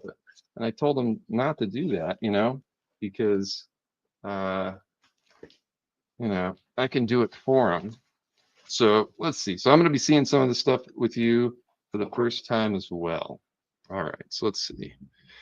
DC fans. There you go. Look at that. I don't know it. I don't know if there's Superman on there. I don't know who the other characters are. I'm sure if the professor's in the chat, he'll let us know. Yeah, we're going to do a naming of the chicks. But that's a very nice piece. That I did not see that one before. That he didn't send me a scan of that. Oh, Mr. DeTulio might like this one. Yes, that's a fun one. Yeah, I like that one. Is Jimmy Olsen on that? I guess so. Oh, there he is. Yeah. Oh, and this one's for Nick Barucci. Very nice. What do we got here? It's like a prelim. So we got a prelim and then the finished piece. Is that Talia and Ra's al Ghul and a shirtless Batman? I did not see this one either, but that one comes with a pencil prelim too. Very nice. Oh, yeah. See, the DC fans are going to be very happy. Look at that. Yeah, I like that one. Yeah, exactly. Again, look, Nick Barucci came in just at the right time. Okay, this is one. Yeah, here's some stuff. These are the ones I did see. Take a look at this. That's awesome. That's freaking awesome. Wow. Oh, they're just gonna get better. Look at that. All Avengers. See, they can make that into a cover too. He should be scanning these and sending them to Marvel. Oh, and then there you go. Batman and villains. Robin's in there too. Okay, now I'm not going to open unless it just says info and signed comics. So that must be related to something else. Super salute to innocent bystanders. I'm not sure. It's got to be a DC gag of some sort. I don't think that's a published piece, but clearly something in here is going to be published. Maybe this. It's an Ant-Man eating some cheese. Oh no. This one has Alberto. You know, I haven't seen any of these, but this next piece is targeted directly to you. I didn't know Steve Rogers had a singing career, but apparently he did. Maybe this is a published cover. I have no idea, but it's in that same size that he usually does his cover work. That's pretty nice. What else we got here? I don't know. This is I don't recognize the character or characters. Yeah, but yeah, nicely done. Somebody will have to tell me who that lady is. Okay, something you probably never thought you'd see. Well, he sent a lot of stuff. A Mars Attacks image from Fred Hembeck, and it's a mask. That ack. That's great. Oh man, Cap has jazz hands. He did. Ooh, okay. Now we get to the cool stuff. What do we got here? A pictorial history of Henry Pym presented by Fred Hembeck. So this was in Marble Age 31. So I'll have to find the published page to that. Oh man, and Alberto, I swear, you know, I don't know nothing about what he's going to send stuff on here, but this one is definitely targeted to you. It's labeled Captain America Preview. The top 9 perks of being Captain America. I wonder if we could probably all guess what the 9 were, but wow. Okay, that's great. Look at that. The top 9 perks of being Captain America. My goodness. Oh, this is kind of this might be targeted at the #1 Marvel fan. It's not Jack of Hearts though, or is Jack of Hearts on here? No, boy, this is awesome. This is it doesn't say what it's from. It's stamped on the back, but there's plenty of Nova and Nova related characters on here. I'm a little worried. This tape is a little brittle on the back of this gigantic DPS. Let's see. The Kid Called Nova Returns is the name of the gag. So that's cool. I think we got too much stuff here for a single Fred Hembeck sale. We're going to have to hold some of this stuff back. There's too much. What the heck else did he send? Waiting for the Man. And Fred's drawn into this one. That's cool. Looks like it's a 2 or 3 page piece. There.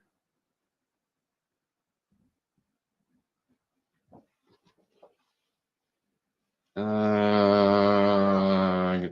won't show that piece. Oh wow. What the heck? He really did send a lot. Oh, oh shit. There's a piece here that I probably should get. But anyways, what is this? This is probably from Marvel Age, but it's you know, there, I'll just show it to you all. Oh man, yeah, that other piece is pretty good. I wonder if it's published. Should have been if it wasn't.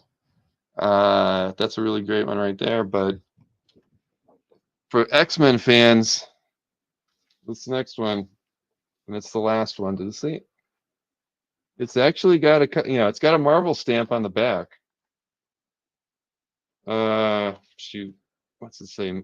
Millennial something pinup #3, X-Men pinup #3.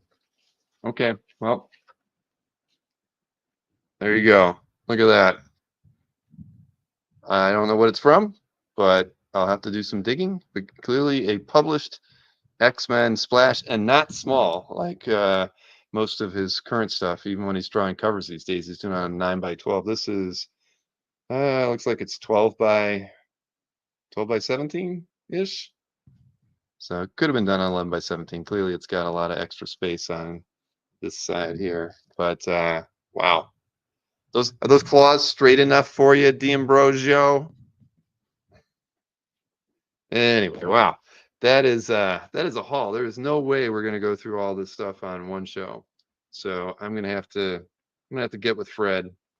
We're gonna figure out what we're gonna do with all this. But wow, that's an unboxing for you.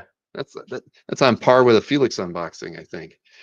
All right, Jason's in on that one. Yeah, I mean, Jason, come on, that thing is totally amazing.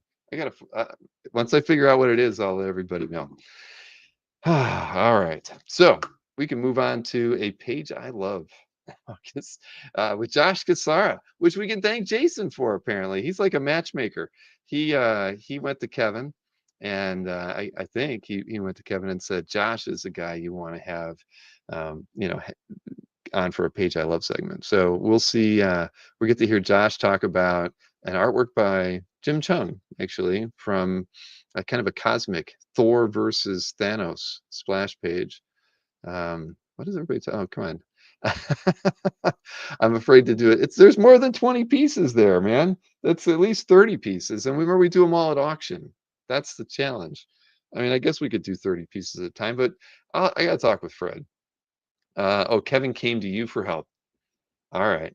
Well, Jason, you are the man. Okay, so let's do this. We got a page I love segment here, and we can thank Jason for it. Clearly, he's the man. He pulled this all together. And it is Kevin Sharp delivering yet again on a good segment. And the audio is good on this one, everybody. I know some people have complained about the audio quality. Kevin does he does a lot of work for these. We can probably, what we should probably set Kevin up with one of these days is to let him go into his own little recording studio here in StreamYard and record him that way. Because we only need the audio, but they could just pop in and record it, and then all the audio levels will be the same. We'll talk with Kevin, but anyways, this is a really good one, and it is Josh Cassara talking about a page that he loves. Hello, everyone. Welcome back to A Page I Love. This is Kevin Sharp. Today, I'm joined by a name who should be familiar to most viewers of the channel, artist Josh Cassara. Josh, I'll say welcome back to Comic Art Live. Thank you so much for having me, Kevin. I love being here. It's great to have you as a guest, and we're going full cosmic today with your page pick. It is an amazing page by Jim Chung and Mark Morales from Infinity. I think issue 6 or something like that. Later in the issue, a big moment that had been building up through the whole series. And I mean, pun intended, it hit quite hard. It's issue 6, page 31. Let's start at the beginning. This would have been on stands in late 2013. Where would you have been in your comics collecting / professional art journey at that point?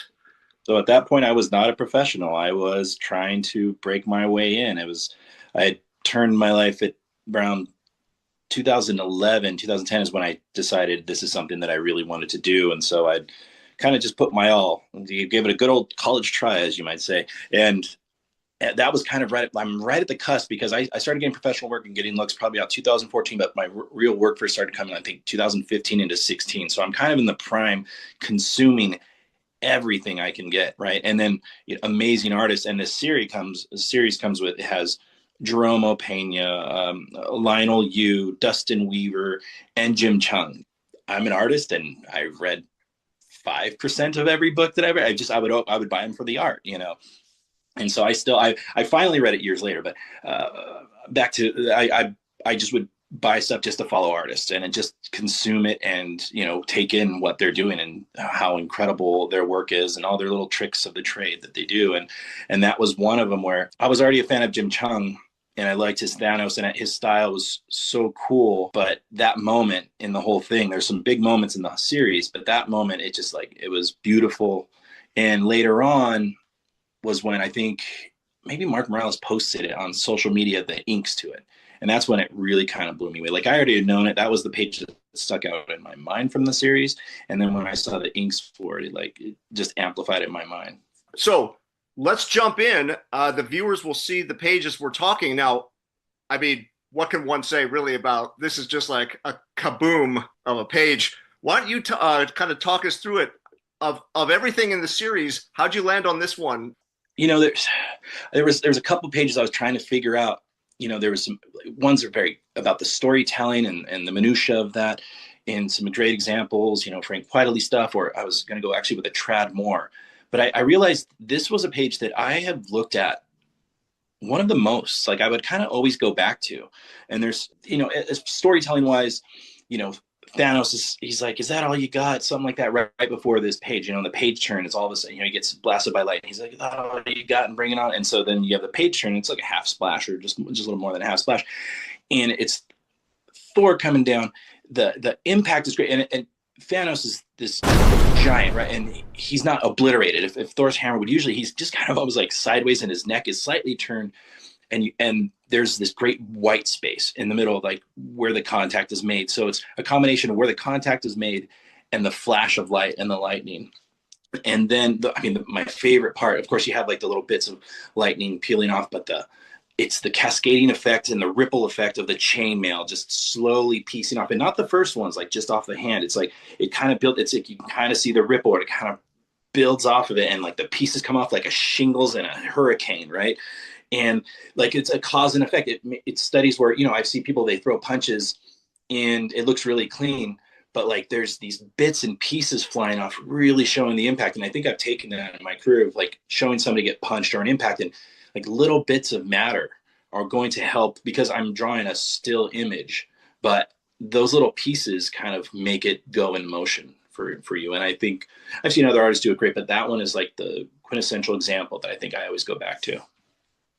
So we're looking at the inked black and white version. Did you want to say also add your comments on the colored, the published version of this? Oh, it's actually it's outstanding. Justin Ponzer, who I wish, you know, he passed away a long time ago, that I wish I had gotten to work with, because his color work was outstanding. And I mean, and doing the same part with the lightning and leaving the white space and letting it go, and especially I think in the third panel works really well, because, you know, in the second panel Thor's rearing back to hit again, and in the third panel, maybe it's kind of hard to see it first in the black and white, but it's Thanos' hand stopping the hammer and stopping Mjolnir, and there's the light going through the fingers and as it hits too. And, you know, Ponzer did such a great job with that. But it was seeing Mark Morales' inks, and Jim Chung, he's got this great style of he's got a lot of Art Adams in him, and he's got this kind of Jack Kirby-ish to him, and it kind of looks old school. And when he inks himself, it's fantastic. But my favorite is when Mark Morales inks him. It's so crisp and sharp. And I pencil and ink my own stuff, and I'm completely jealous, and I have no idea how those magicians do it. My stuff is very messy and scratchy, and I take forever with it, and it's still messy and scratchy, and I have no idea. But the care that's taken and the lines that are chosen are so deliberate and like thought out, you know, both what Jim set up for him and what, you know, he's able to lay down. I'm still trying to wrap my head around it. You know, what is this more than 10 years later? Do you own any Jim Chung original art? No, I do. I have a Mark Morales ink page over at Ed McGuinness, which is awesome. But I really want to get a Jim Chung Mark Morales page. But all of my favorite ones he will not sell because they're just too outstanding. Let's turn it over to your work then. Why don't you let everybody know what you have on the stands now or have coming out this spring? My current series is the Deadpool Wolverine ongoing series with Marvel. And I'm doing the covers, I'm doing all the interiors. I'm scheduled out. I'm not the fastest artist in the world, but I have to take a small break, but I'm doing 8 of the first 10 issues. So I'll have the first 2 arcs, the meaty chunks of those. And so that goes through into the summer, into the fall. I'm doing those covers. I've been doing the Fantastic Four covers. I took over after Alex Ross after his run.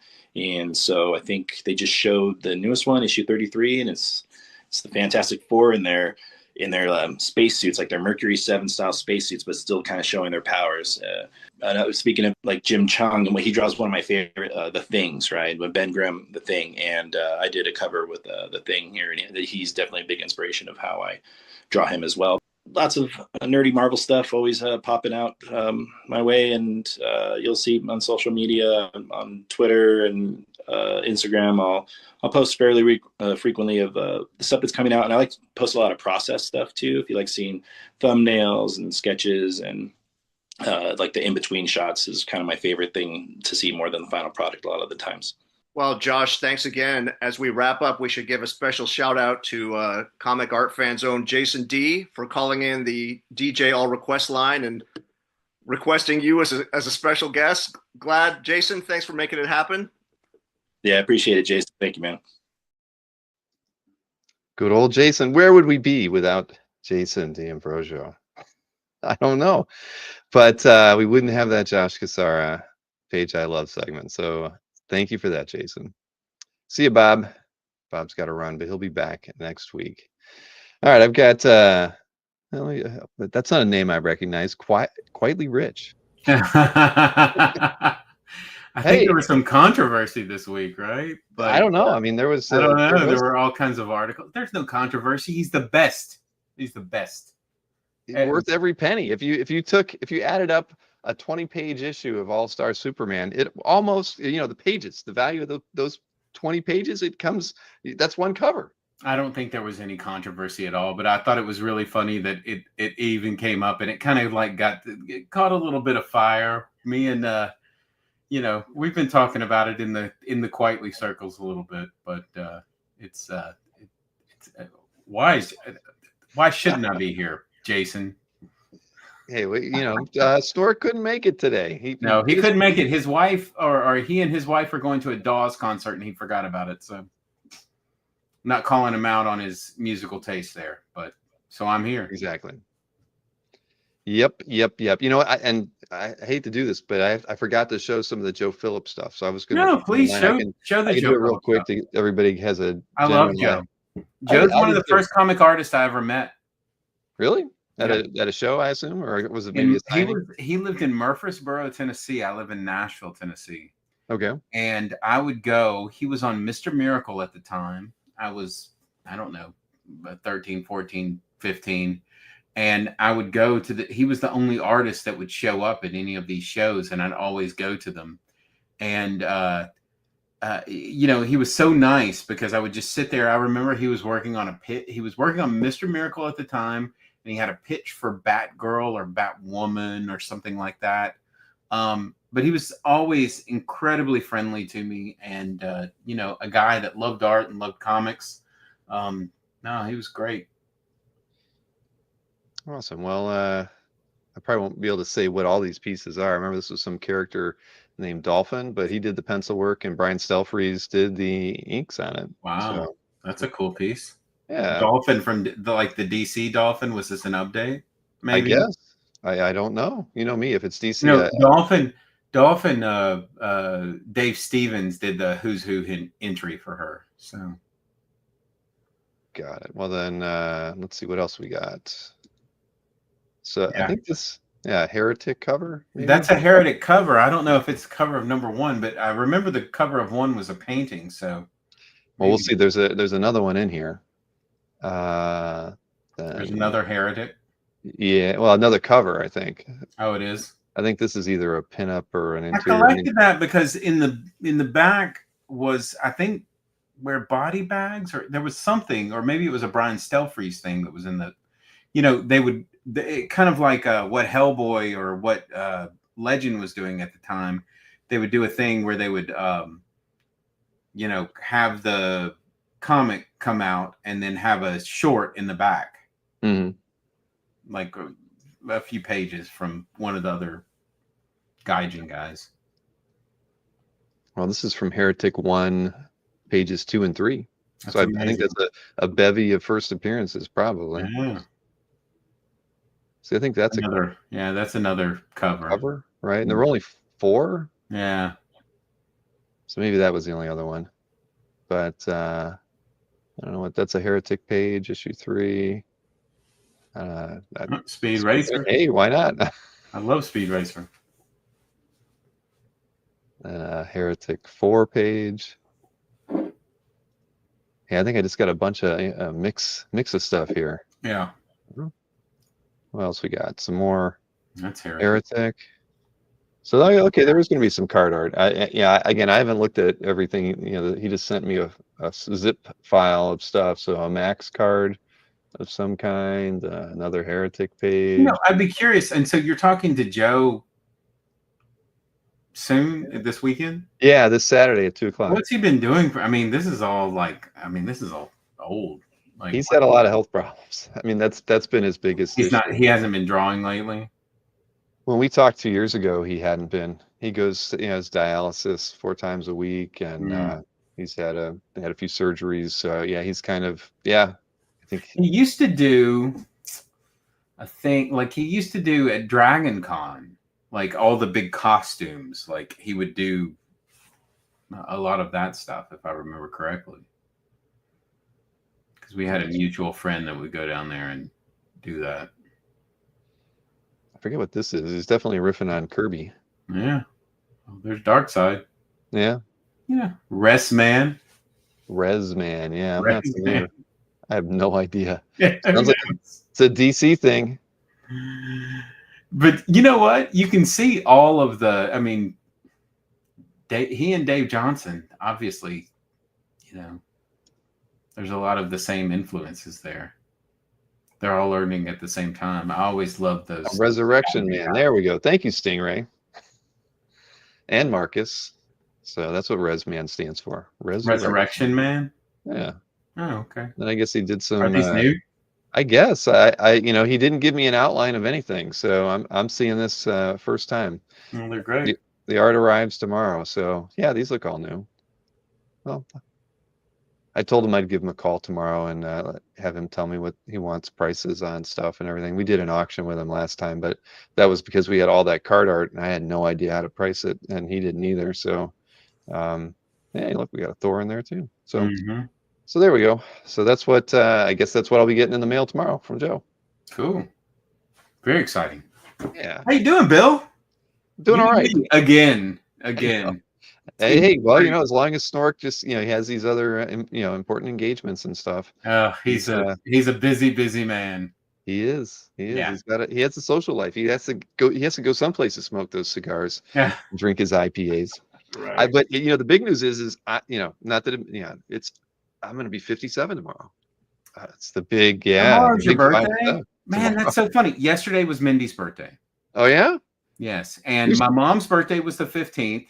My niece's birthday is the 4th. Her daughter's birthday is Saturday. So there is some sort of universal thing that's going on here with birthdays. Something's trying to tell me something. I'm not sure. It is. Maureen's birthday is on the 14th. So it's amazing. I don't know. There's something going on here, Chuck. I'll tell you. I went to a dinner one time, and my friend Angie and I were there, and we both have the birthday of February 3rd. There were 6 people at the table. Another person said, "Oh, my birthday is February 3rd as well." This Casey. Anyway, regardless, there's something around birthdays. Like, how do you end up around people? Like, I don't know. What's the universe trying to tell us? I'm not sure. What is it about this week? Maybe this week is really special. Maybe what we should do is like put all of our energy into doing something this week, whatever it is. If I'm raising baby chips, $1 billion company, put it in all this week, whatever it is, just whatever thing it is. Casra, like push Bill this week. This is the week because it's the important time. Oh yeah, that's what I need. I need some more of that. Yeah, well, that's what it is. I'm not a big Scott Adams fan, but my boss the other day sent me this interview with Scott Adams and this other guy. Anyway, he sent me this interview, and it was about Scott Adams, and he was talking about putting things out into the universe, and he was listening to hypnosis, and he's a student of hypnosis, but like just putting things out into the universe and just saying, this is what I want. I think Scott Adams is, I don't know, maybe he's a little bit loony, maybe he's a good cartoonist, I don't know, but regardless, like just putting it out there that that's the thing that you want, and you just do it, and you just keep going and turn it over and over and over again. Maybe it works. I don't know. How else? I mean, superpowers exist right now. We've got superpowers all the time. Whatever you want to do, you can do it. There are no limitations. Yes, exactly. That's why, I'm raising chickens. I've decided Right? that's going to be my superpower. I had no idea that little chicks poop so much. Everybody poops, Bill. I know, but they don't poop all the time. I mean, this is amazing. I thought I'd be changing the pen, like because we got them in like a brooder thing for 10 weeks. I had to take I had to change the stuff like within like 3 hours. Have you gotten already like attached to them? No, not yet. Two of them are they look they kind of, there's something about them. They both have like red like feathers on the top of their head. So I don't know what they're going to look like when they're Spike bigger. But the from other Gremlins. 7 look identical. I'm not going to be able to tell them apart. So, Yeah. but the 2 with the red heads, we'll come up with some good names for them. I love it. I love it. Well, what a fun thing to do. Life is an exciting and fun experience, isn't it? Exactly. Thank you, Antoine. I do forget that sometimes. Oh man. Oh wait, let me show you, Bill.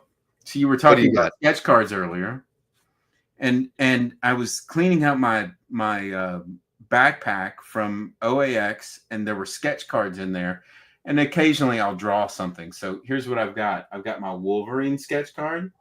I'm going to give this one to Jason D'Ambrosio.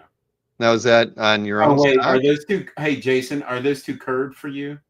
These are on the. Oh, you did them on the CA. Oh, sweet. Yeah. And then I have a Hulk. Awesome. That's for first claimer. Take them. I'll send them to you. We're getting This one's for Jason though. There you go, Jason. Look at that. Well, he got us the Casera, chat, so he deserves it. Yeah, for sure. Well, he's a good guy. Yeah, landscape orientation. Yeah, you don't see that on sketch cards too. Oh, you don't? Really? Who's our Hulk so. guy? I don't know. Kazra would know better than I would, but I don't feel like I've seen, unless they're there's something special on them for them to be cut like that. Oh, I'm a one of a kind. You are. You willed that into existence. Man, you're getting to drink a beer, man. Oh yeah. Shoot. I get to drink a beer tonight. That's what I'm doing.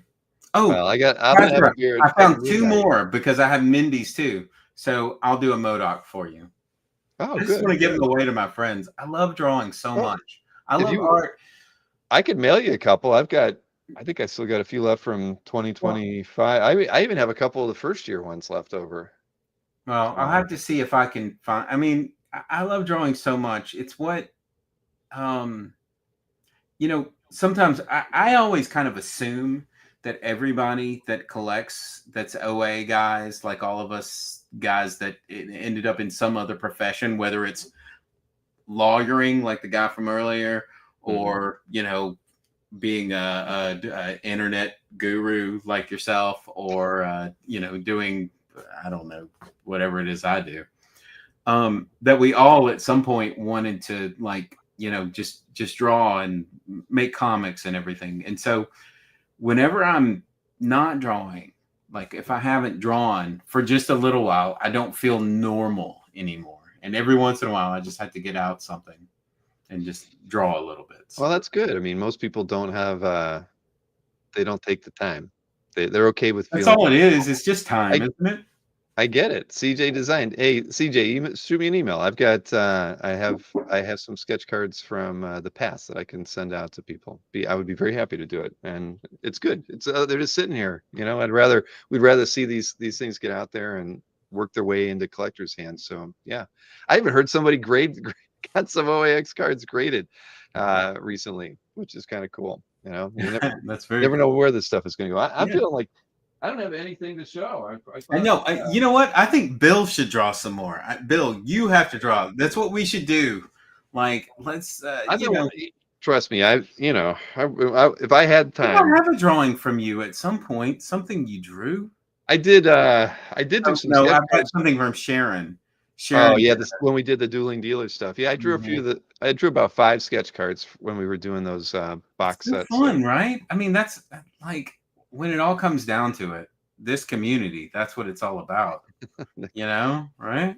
Yeah. Okay, yeah, we can do that. That might be fun, everybody. A We CAF should update all like exchange our sketch cards, with not the with the pro drink and stuff, draw. not anything that's worth anything. Hey, I'm all for this. I mean, Yeah. we couldn't do it too often, but Yeah.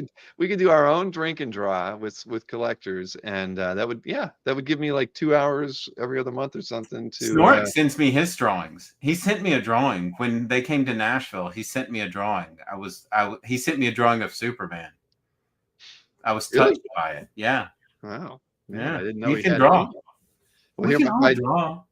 Emma bought me a T-shirt. I got this weird sticker on it. I got it in the mail. I don't know if I'll be able to wear it around the house though. But see, it says "Hang in there." It gets worse. That's the truth. It's like We're perfect all for this. gonna die. I opened it up. I gave her a big hug. I'm like, this is perfect. You know? Who sent that to you? My daughter, Emma, my youngest, my 20-year-old. This is after she got accepted into that animation program, and Oh that's going to gosh. be another 20 grand a Look. year for the next 2 What? years. What on anime? We need to talk because animation. Anyway, I know it's your thing. She's got into an animation program at UCF. I've been using the AI programs, and they're amazing. And it takes tell her just to save her money and use those. It's amazing. But anyway, I won't go into it. Well, we'll see. I have, all I know is she has to live on campus and everything because it's God. for and 2 what years. is she using, Maya? I don't know. I honestly, I haven't gone to get. Maureen's gone to the few things at the college with her, and Is this a full sale? No. Gwen went to Full Sail. Emma's going to UCF, but they have a big animation program there in Orlando. Oh, so we'll see. But yeah, I'll let you know. It's got to be. Talk to me offline about it. Gwen used Maya for her 3D animation degree that she got. I mean, there's a lot of things. Anyway, talk to me offline about it. I've got opinions, but I won't go into it tonight. Number one Marvel fan says with Chuck here. No, I'm gonna be tight. Well, we got an hour. Hey, listen, I do want to talk about this week. Joe Melchior, or on Brit Comics Art, they put up that All-Star Superman cover, which was just amazing. I was not in the running for it. I didn't buy it, but I don't think there's any. Sell. I haven't paid any attention to it. I mean, Joe sent us the press release on. He always emails the releases to Colin and I the day before. So either Friday or Saturday morning we got it and posted it to CAF when he told us the drop was going to happen. But I didn't see. Did it sell? Well, I think I would say that I don't know, but I think that anybody that is going to drop that significant an amount of money, like, it's going to take some time. But yeah, I mean, I think it's going to sell. I'm not buying it. You're not buying it though. No. But it was $50,000 was the asking price on it. But I think it was worth it. I don't know. What did you think?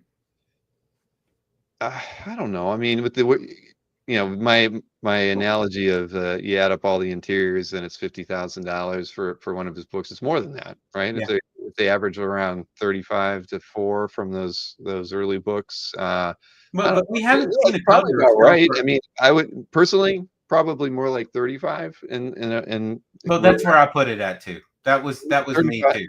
And that sounds crazy, right? But it's the Falcon. And this is the thing that I always think about, Bill, and I don't mean to interrupt you, but I always think about Dino on your show. I think about Dino talking about art on your show. And usually what Dino talks about is art from a little bit earlier. Like, a little bit younger he's a little bit older than me. And he'll talk about stuff from the 70s or, mid 80s, and these Falcons and these and I will say that I think publicly I've paid the most for an All-Star Superman page that anybody's paid. I don't know. I paid quite a bit more than what Jason just said. So you paid more than that. Well, so the thing is, but if the pages are going, I paid $12.5 for the key page. if the pages are going for 6 to 12, then $50,000 isn't out of the question for the cover. Because Well, and it's iconic. It's the cover, and I think that it's that book of Superman is as important as Dark Knight is. Nick Patera talked about it, and he was talking about it and comparing it to Dark Knight. And also, Frank and Grant Morrison haven't made 2 more All-Star Supermans. They're not cashing in on this. This is the thing. This is All-Star Superman. It exists out there. It exists as one. He did every issue. You know, Frank's talked about it, and he says, oh, there were times when I was, you know, the dollar was low and blah, blah, blah. I don't know. There was all kinds of stuff that he talks about. But like in the Bizarro issues and how challenging it was for him to finish those. But nobody else did an issue of All-Star Superman except for Frank Quitely. He did every issue of that. And every page is gold. I don't know. I think it's kind of the best. And, you know, I understand that I have, you know, I own, you know, Nick Barucci always talks about collect what you love, right? And I always kind of like dog on that just a little bit. At the same time, I love Frank Quitely artwork so much. I think we know. I mean, I think he's a modern age Buscema is what I think of him as. Like, I don't think of him as Darrow. I don't think of Otomo. I think of Buscema. That's what I think of. Yeah. No, I'm not afraid. Thank you for sharing. I felt like you were. You know, I'm not reading the chat, and everybody's kind of like egging me on. But you know, I mean, I love Frank Quitely. I think he's one of the best artists. I do too. You know that. I love. I know you do. I do too. It's just, yeah. Well, hey, you know, I haven't read all. I read the first issue of All Star. What am I doing here? Why am I? I haven't read it all. I'm sorry. It's the best Superman story. It's the best modern Superman story. Before I see you again, I promise I will read it. I'll send you a copy of it. What do you need? What else do you need? I only read the first issue. I picked it up because of you know, Quitely and Morrison, and then I don't, you know, I don't get out to an LCS too often. So it's a touching story. It really is. I mean, it touches you in the heart. It's one of the best. The thing is that Superman's a very interesting character. He's the first superhero. He's the best superhero. None of this other stuff, all this stuff, like all this golden age stuff, all the other things that everybody likes, and X-Men and everything gets modernized or this or that. None of that stuff would exist without Superman. It would not. That is true. It wouldn't exist. He was the first one. He's the strong man. He's lifting the car over his head, everything like this. And yet he still endures. Now, everybody always says like, oh, well, you need to make Superman this or that. But that's one of the really best points that Frank Quitely makes, and I don't know if I've ever heard Grant Morrison make it, but I know I've heard Frank Quitely talk about it, is that he'll say, well, when you do that, it's not Superman anymore. So if you make him, oh, well, Superman kills or Superman does this, it's not Superman any longer. So it's a harder character to write than Batman.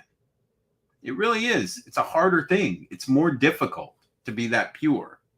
But he loves, I mean, it's kind of religious in a sense, you know? I get it. Anyway, I can go on for hours about it, but I think that's why I have to give you your own show.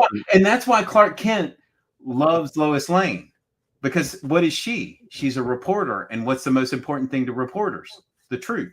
They want to find the truth. They want to discover the truth. She is the truth. And so that's why he loves Lois Lane so much. Also, you know, she's beautiful. Very interesting. But it's I don't know, the best superhero ever. All right. Well, I will read it before the next time we see each other. I promise you that. It's the best comic.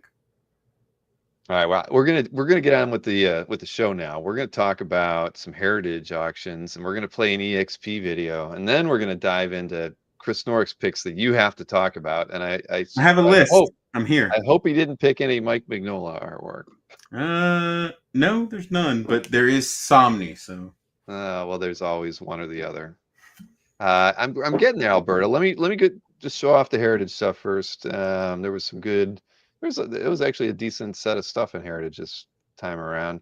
This was a Al Milgram Mighty World of Marvel piece. I'd like you got they're in a swamp. You get gators and and a giant snake and Man Thing to boot. Come on, I mean this is awesome. It's a UK cover, but I'd hang this on my wall. I mean, people would come into my home and be like, I'm getting into the Florida vibe with all these gators and things. So I love Hulk. I think it's awesome. I'll tell you that his hand should be bigger, but I love the Hulk. Yeah, well, it's right for the period. Yeah.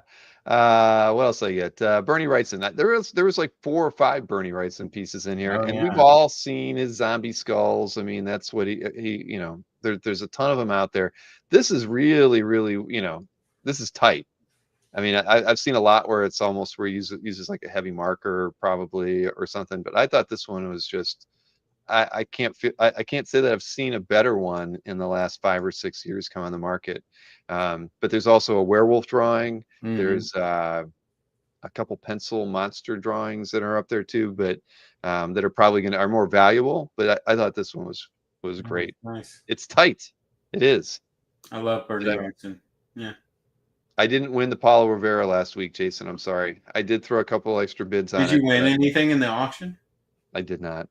Or in the bigger auction? Did you get anything from the other auction? The big auction? I did not. I didn't bid on anything in the big auction. The Art Adams special edition? No. No. That one's a little bit. I did get one piece, but it was a good one. I'll show it off when I get it. Cool. Buscema, Palmer, you're okay. Look at this. This is what is it from? It's from Marvel Preview. Yeah, Marvel Preview. It's Merlin, but I mean, it's a cool page. I didn't know any of these old Marvel guys look at lizards when they actually drew them. No, that's like Al Milgram on that last one. This Buscema, they're just making it up. And that werewolf looks like a Mephisto. Sneeze. It does have that vibe, doesn't it? Oh man! But anyways, I thought that was a good one. And then what else we got here? You get a John Romita Sr. inked Kick-Ass illustration. Yes. I mean, come on. You'll never see John Romita Sr. ever doing anything like this. Never. What do you think? What do you think that Romita Sr. was like? So Johnny, you want me to do all these little lines?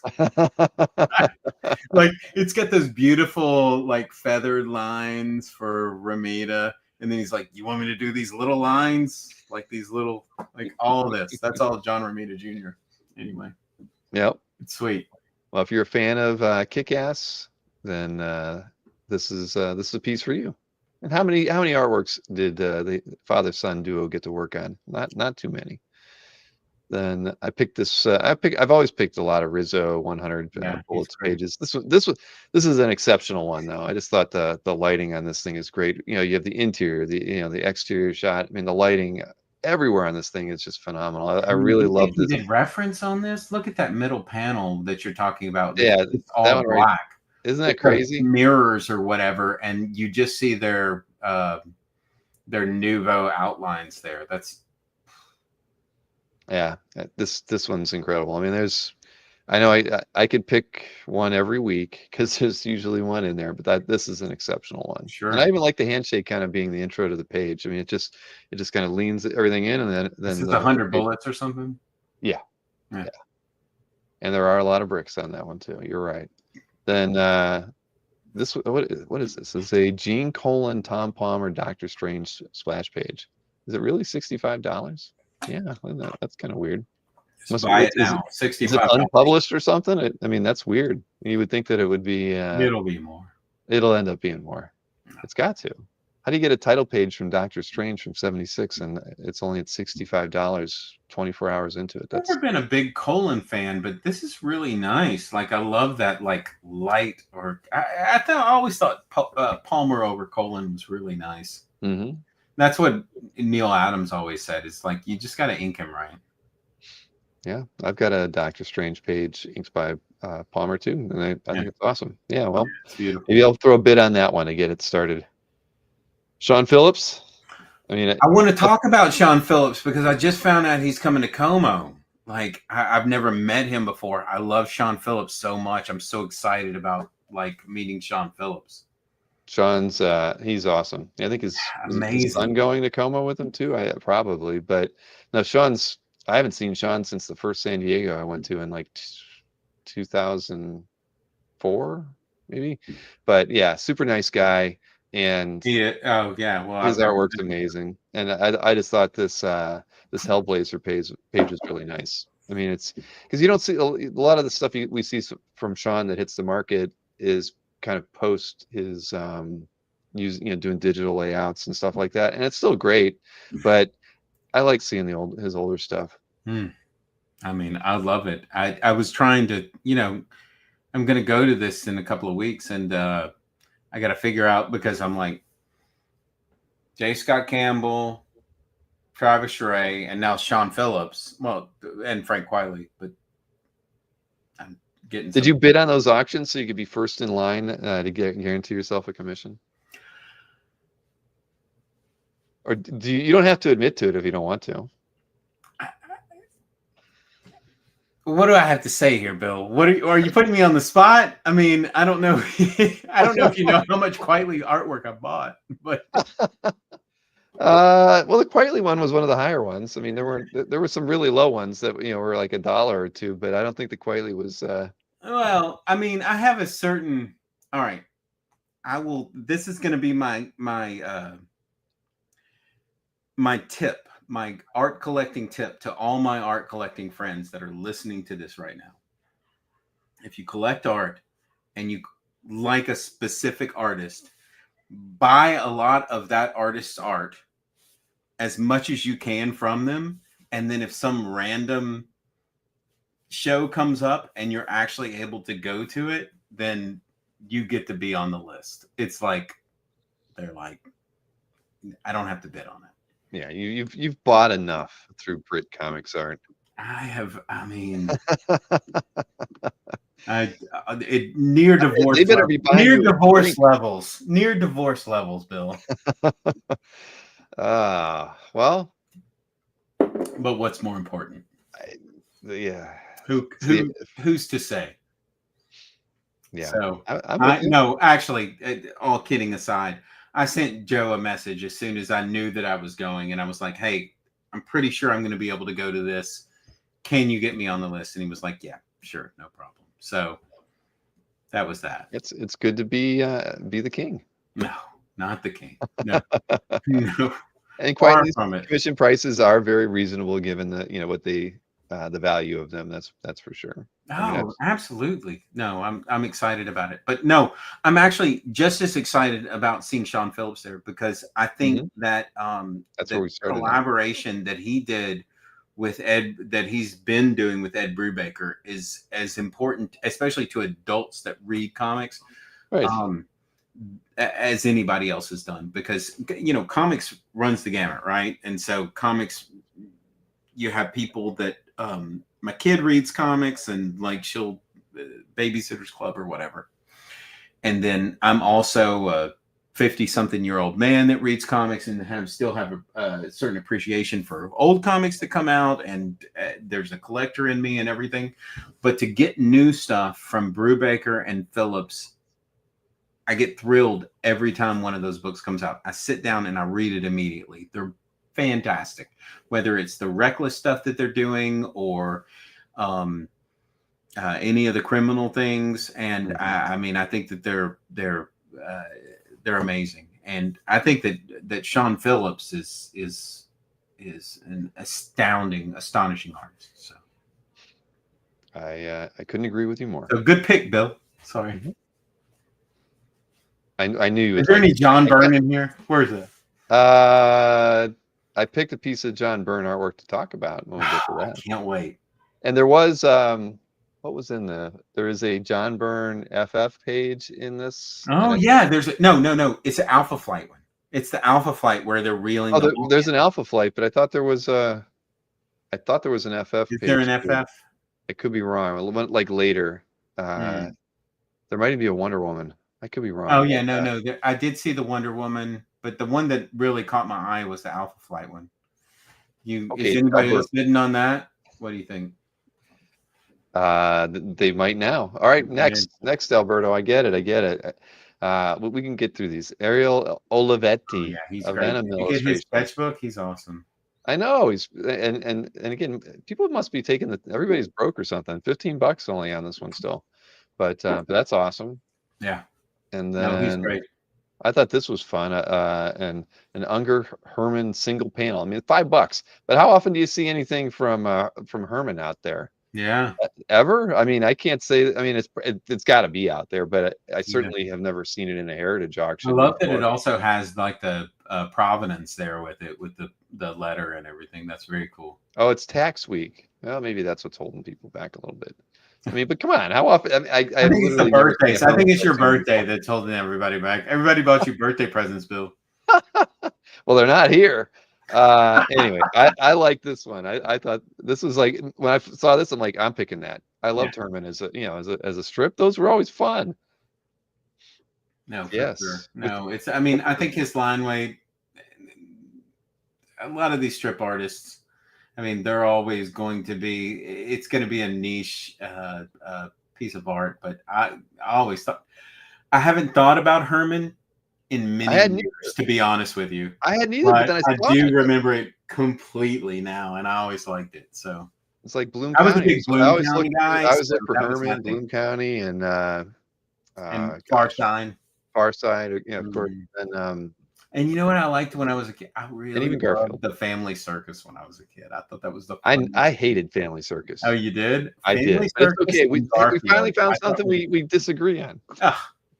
Family Circus. Those are fighting words. That's right. No, Bill Keane. I always thought he was so funny. And then when I got into animation, Glenn Keane was his son, and I always thought that was so cool that like he had a dad that was a cartoonist. There you go. We ended with a Jeffrey Catherine Jones illustration from 1966 too. I was a little surprised. I mean, that's kind of early. Even one of the probably the same collector consigning, because one of the one Wrights and Werewolf Image I think is older too. But Shoe was the one I was trying to think of actually. That's right. I mean, when I was trying to think of the ones that I always look for, Shoe was in that set too. Always fun. Do you have any of that stuff in your collection? Like I want to, I screwed up, and there was a Bloom County that had questionable provenance on eBay, and I should have bought it, and I didn't. And then now anything that I want to buy from it is like pretty pricey, and so it's hard. I've always wanted a Beetle Bailey. A Beetle Bailey, really? Mort Walker, a Wizard of Id. Did you ever? There was a thing behind the scenes at the strips. That was one of those books that was always in the the books that was in the library. I always liked that book a lot, but I was never a big Mort Walker. But in behind the scenes at the strips, there was Mort Walker, and he was drawing the lady, and she was naked anyway. It was Miss what's her name? I don't know. I can't remember. I haven't read strips since I was living with my parents. But you know what we got next? We got the EXP preview. Yes, Nick Barucci. We get the 2 minutes of EXP goodness. Nick is on every Friday at 7 p.m. Not 7 a.m. 7 p.m. Tell us tomorrow, Nick. He's streaming all over the place. But let's see what he's bringing tomorrow. Everybody, Friday, April 18th is Good Friday. And you know what makes Good Friday a little bit better? Original art. So, 7 p.m. Eastern, 4 p.m. Pacific, hit that thumbs up and share. Sharing is caring. Let's look at the art. We will have Thundercats Powerpuff Girls #1 cover by Sowie. This is the first time we have our art on the air, and I am very excited to showcase it. Then we have a detective page by Ryan Benjamin. Really cool. Then we have, Thunderbolts is coming, so we're going to have 2 John Romita Jr. Century pages on the air. And I wish they were sequential, but it's issue 5, page 5 and 7. I don't know where 6 is. Then we're going to have a J. Lee Inhumans, which I'm going to regret because this is my only J. Lee Inhumans. But we'll see what happens. Thunderbolts. God, Roberto Torres. Thunderbolts 126. Hey, there's a Thunderbolts movie. Captain America by Dan Jurgens, and I believe Bob Layton, Master of Kung Fu. The page is a little brown, but still beautiful Gene Day art. Then we've got Ivan Reyes, Action Comics, and you gotta love it. Look at that. That is out of this world. Then MC Wyman Cable. There is an overlay here so that the map is there, but otherwise you've got Rachel Schulmer's Cable and so much more action going on here.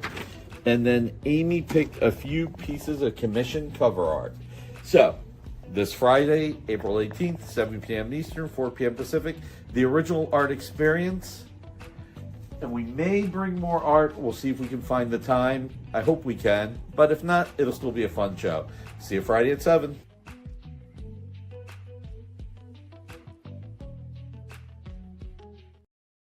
Friday at 7. Friday at 7. I feel like a piece of burn art from him at some point. It's maybe. Yeah.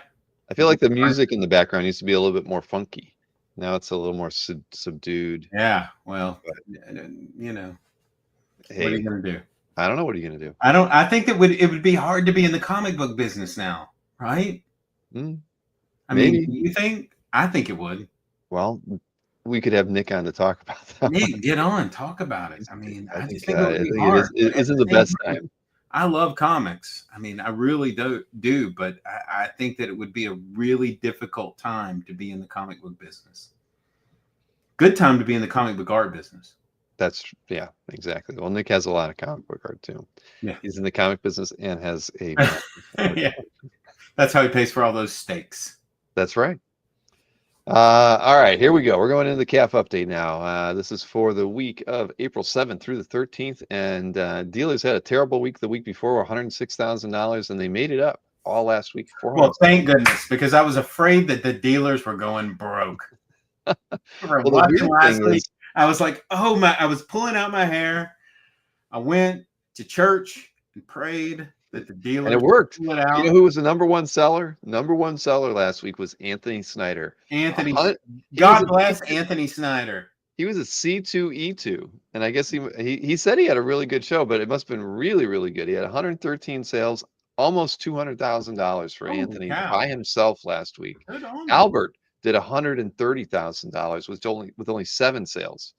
So he did really good. And then Will, 51,000. Man, something was in the water last week. Felix did 38, Berkey did 25, Scott Eater did 22.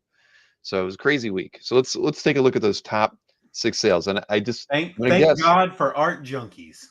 Heck yeah. Art junkies with money. Well, let's see here. Top 6 dealer sales. Where are we going to start out with? That looks like something by Jim Lee in the background. Now that's almost $500,000 last week for dealers. Tell you something. Stop bitching about a $50,000 Frank Quitely cover when Jim Lee just sold this thing for $125,000. The cover to Batman 614. Everybody needs to shut the F up. And we got a Todd that's not spelled right. Todd McFarlane Spider-Man 9 with no Spider-Man, and that is so poorly drawn. Go back. I wish we could. That donut looked realistic. Come on. No, it did not. This one went for $12,000. And double page spread. Rick Buckler. 143. It's issue 143 DPS practically. I love being this is an Anthony sale here from issue 142. First panel is the first appearance of Darkoth. $10,000. I don't know, Darkoth. It says on my notes here. Okay. And we have a Tuska Buscema Avengers 54 page. Will sold this one for 10. I like that. That's a good one. Look at that. And look, it's a John Byrne. There you go. Anthony did sell this. He must have sold it at C2E2. The John Byrne FF and some Avengers. For $10,000, he sold that. That was the asking price when he sold it. That's a good. That's that. All right. Yeah.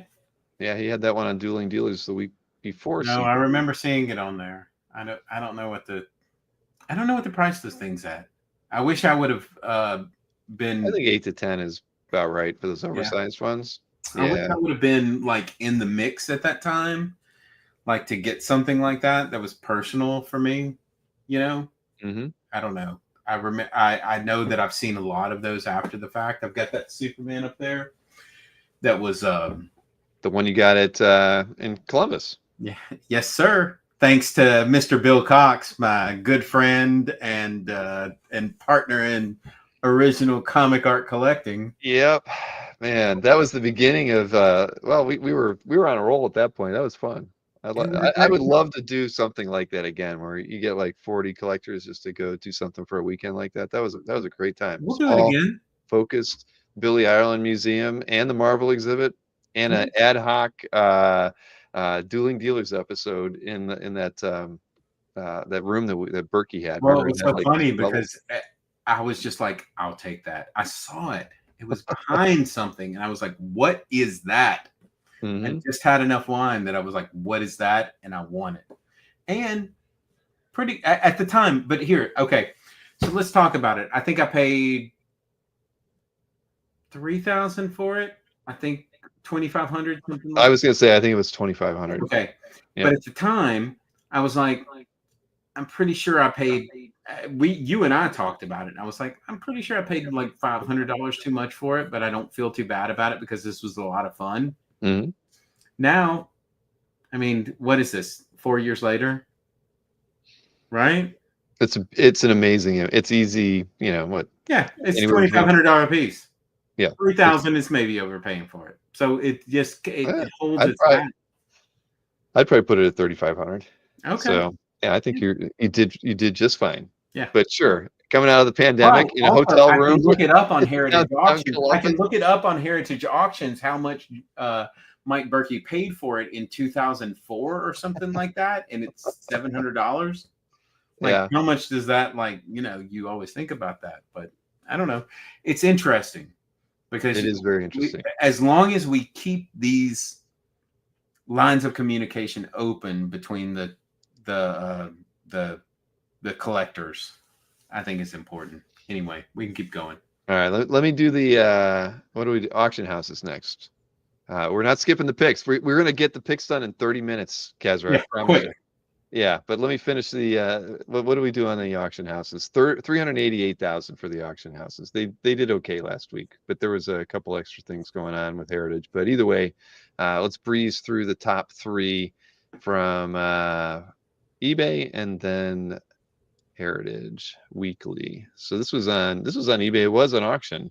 So the price is accurate for this one. This was a Mike Rell Warlord 101 cover.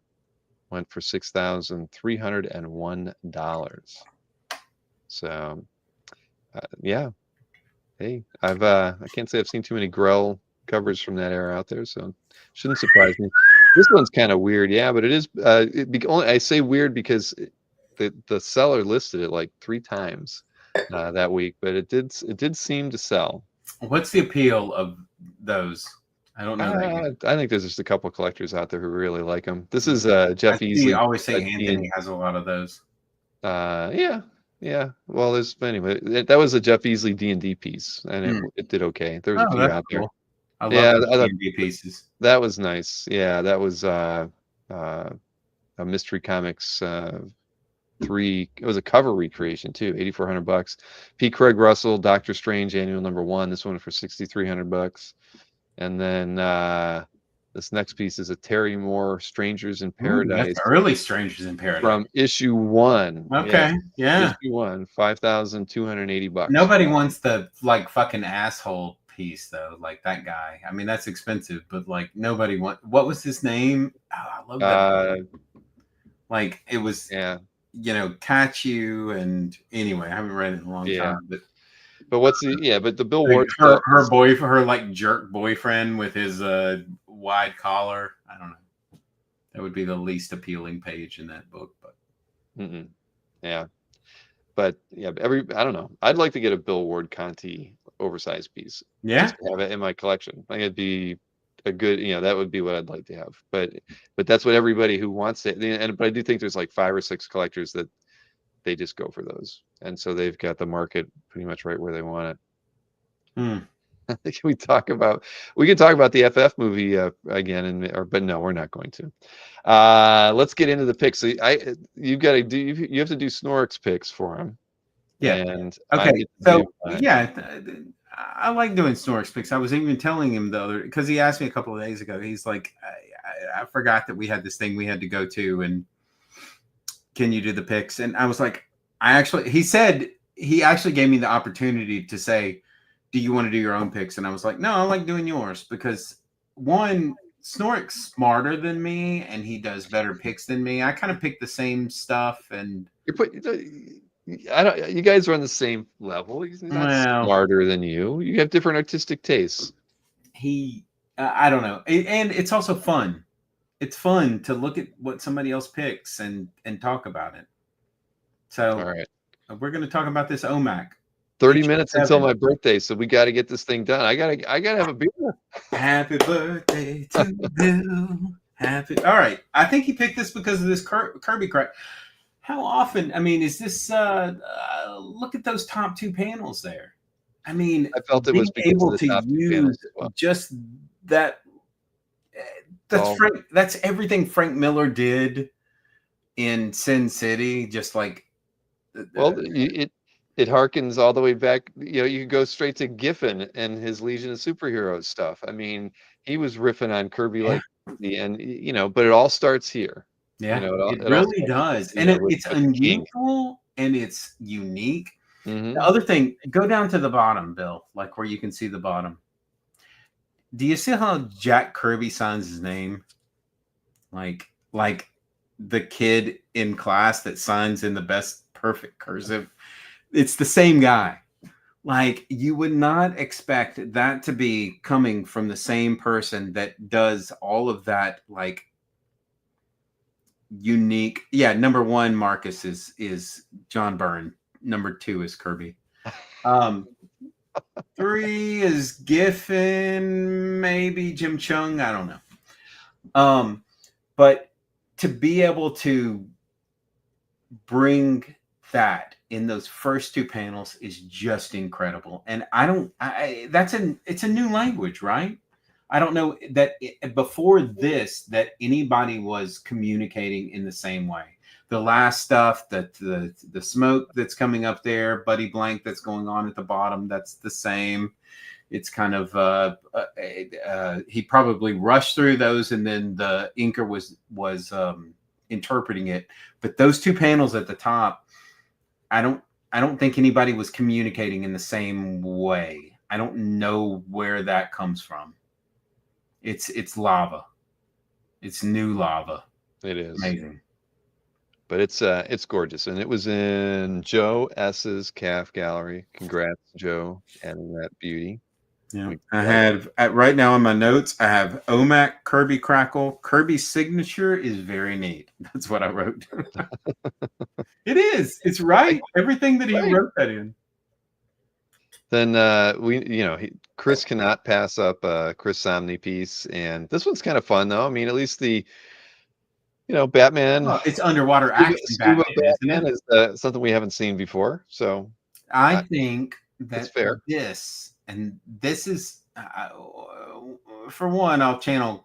Actually, I can't channel Chris at all. But what I will say about this is that there is a design element to Batman that makes Batman genius. And I don't know if that's Jim Aparo or Bob Kane or somebody in between those guys, or maybe it's Neil Adams, whatever. But that you can take this big black area, and I understand all of the Alex Toth and all the other shit that's going on here, but that you can take this big black area and that we have underwater action Batman, but that we can read Batman from just this dark thing is a testament to the design of that character. I don't think there's a better character than that. We'll get to one at the very end that may be the antecedent to that, but I think that is why Batman is so. I mean, there's a lot of things about Batman. Frank Miller always talks about about it, how Batman bends, but Batman doesn't break. So you can do whatever. You can do comical. You can do Johnny Quest. You can do underwater action. Chris Samnee is, I cannot, he's very talented. It's amazing. And this is all very thought out. But this is a testament to Batman's design. This is the design of Batman, that you understand whatever is going on in all. Break his back. Yeah. Nick says you can break his back, and Marcus reminds us that Batman wanted to be Stingray adjacent. All right, very good, very, very good. And this is my subliminal buy your mystery sketch today, everybody. You're going to see that ad on every one of these screens. Whose collection are we in here? Claudio Marini. Oh, cool. So a 20-year member of CAF, and what is this? Oh, Martin Mystere piece. These are the ones that yeah. I don't know this this artist that much, but I did look him up when and the first thing that from what the art that we looked at earlier, what do you think about from this, Bill? Do you think Riso at all? A little bit, I guess. And you know, the inking techniques has a little bit of Mobius and the little tick work and stuff that they're doing, and then the character work is definitely more Rizzo. The shorthand that I really liked from this was the light that's going around the whatever the foreground character here has, and then also the shadow that's going back on the wall. I mean, I don't know this piece, but I love it. I think it's really great, and I think it's it's only got one comment on it, everybody. So head on over to Claudio's CAF. Is it by Marcus? Who commented? It's got to be Marcus. It is. Look, the adventure, the style, the Martin and Java are added again in some exotic locale facing danger as. Oh, are those the characters, Marcus? Martin and Java. See, I don't know this. I don't know the story. Robert Berman's been posting, a page from the storyline or from a storyline for a while now. Man, you're moving from beer to wine. You're killing me here. You're killing me. I'm celebrating your birthday. What you are. All right. Well, I like this piece a lot. No, it's very nice. It's. I don't know what else you can say about something like this, because it's very European. It has curved and like the curved bar. I don't know. I don't know what else to say about it. I like it. All right. Get out there and put some comments on that one, everybody. Then what do we got here? The Predator versus Spider-Man cover by Paulo Siqueira. I mean, I don't know that anybody.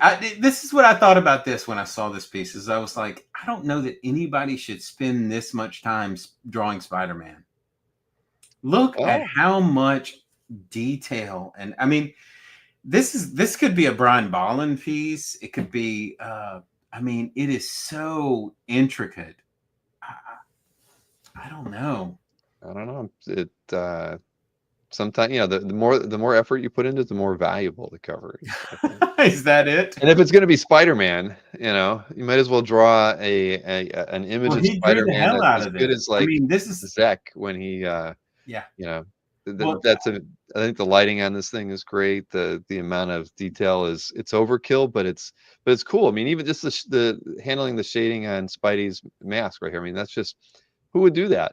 I mean, who would go to the effort? You mentioned Zach just a second ago. It really reminds me of Craven's Last Hunt. Craven, right? It does, without question. And so I think when he looked at it, I mean, but he's throwing Spidey totally in your face on this image. I mean, he's so big in the field of view, you can't even see all of them, because he's over the edge. I mean, this is a massively drawn image of Spidey. And the other thing that really stood out to me was the spattering in the background, the white spattering. It's like after the fact, like after he decided to do all of this intricate detail, after he decided to do all this stuff, then he was just like, all right, let's throw this stuff on the back.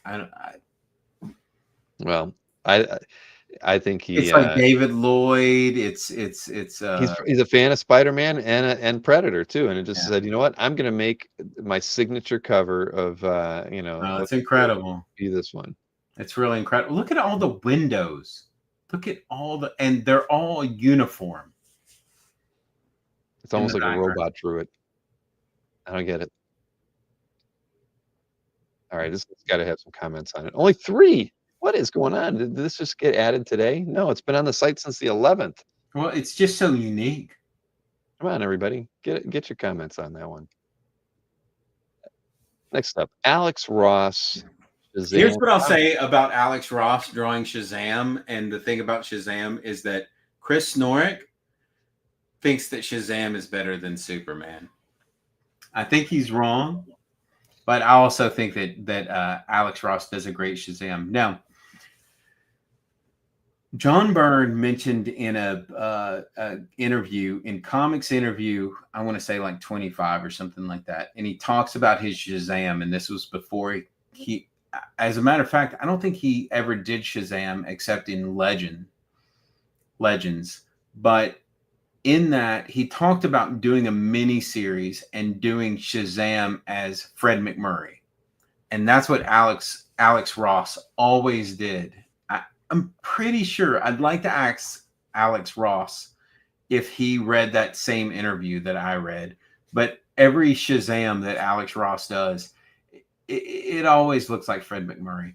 The cool thing about Alex Ross's Shazam is his giant, it's almost like his S that he does for Superman, that giant lightning bolt that goes across the chest.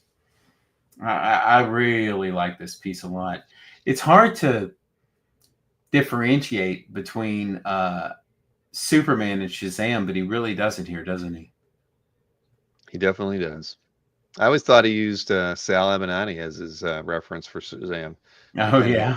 They kind of have a similar. I don't know Sal Abenani, but I always thought it was Fred McMurray. You saw Sal from like 15 years ago. Yeah, it looks a lot like him. That's his rep, you know. But yeah, Sal's like lost weight and it doesn't look like the same guy. But back in the day, I always thought it was Sal. You never know. Alex does use Sal, says Nick Perucci. Well, there you go. I don't know. Fred McMurray. I'm going to say McMurray too. All right, Michael Perkins. We've talked about Mike Perkins on Swamp Thing a little bit in the past, and but like squint your eyes here. Like, am I gonna see something coming out of the swamp? It's like coming out of the swamp. It is.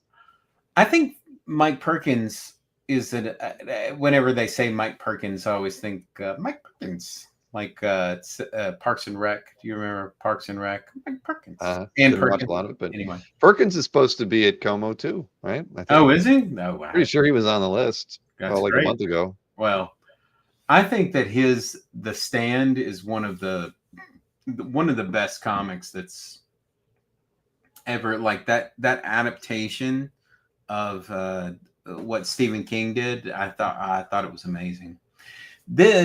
I was thinking about it, and like Swamp Thing coming out of all of this flora. I mean, it's really beautiful, right? Like it's such a different thing than what Bernie Wrightson was doing. Like Bernie Wrightson was finding form, and he's doing a whole different thing here. I don't know. I really like this. It's fantastic, and it's got, wow, I didn't even realize it has 36 comments on it. Oh, it's Cab's. Cab always replies to everybody's comments, so it's got, but still, that's a dearth. Well, go back to the piece. I mean, what do you think, Bill? I mean, I love it. I was really impressed by it because it kind of goes into like almost human at the bottom, like where his haunches or whatever. But it's a completely different thing than the it has the Stephen Bissett Swamp Thing still there, and then also has the Bernie Wrightsonness about it. But Mike Perkins, I mean, I don't know. I thought about this one a lot. I looked at it a lot because I was trying to understand it. Yeah, no, I like it a lot. I mean, when I saw it, I would have picked it if Snork hadn't picked it. I think it's amazing. Yeah.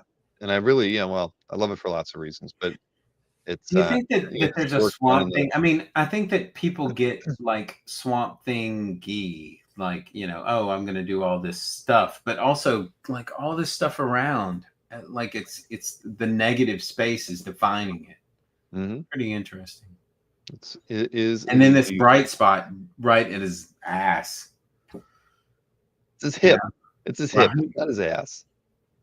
It's Swamp fever, says Marcus. And then Lance Suarez gets another Travis piece. What have we got here? I Plenty of mean, views, who has plenty of been likes. working on being a better artist than Travis Sheree? I don't know. Like, what is that? How do you do that? I don't even understand it. Well, that's what's fun about his art. You question what medium he's using and how he's using it. Oh, pencil, right? It looks like it's all pencil, but then some of it looks like a little bit of wash at the same time. But that's what's that's what I've always liked about his pieces is just sometimes you just cannot tell how did he What do it. question would you? Okay, so if you have one question to ask Travis Sheree, because I'm going to meet him at Como. I've never met him before, or maybe I will. I don't know. I may go up and talk to him. So I have a Space Girl thing, so I thought I'd have him drawing it. What do you ask him? I mean, this is how do you do that? But that's a stupid question, right?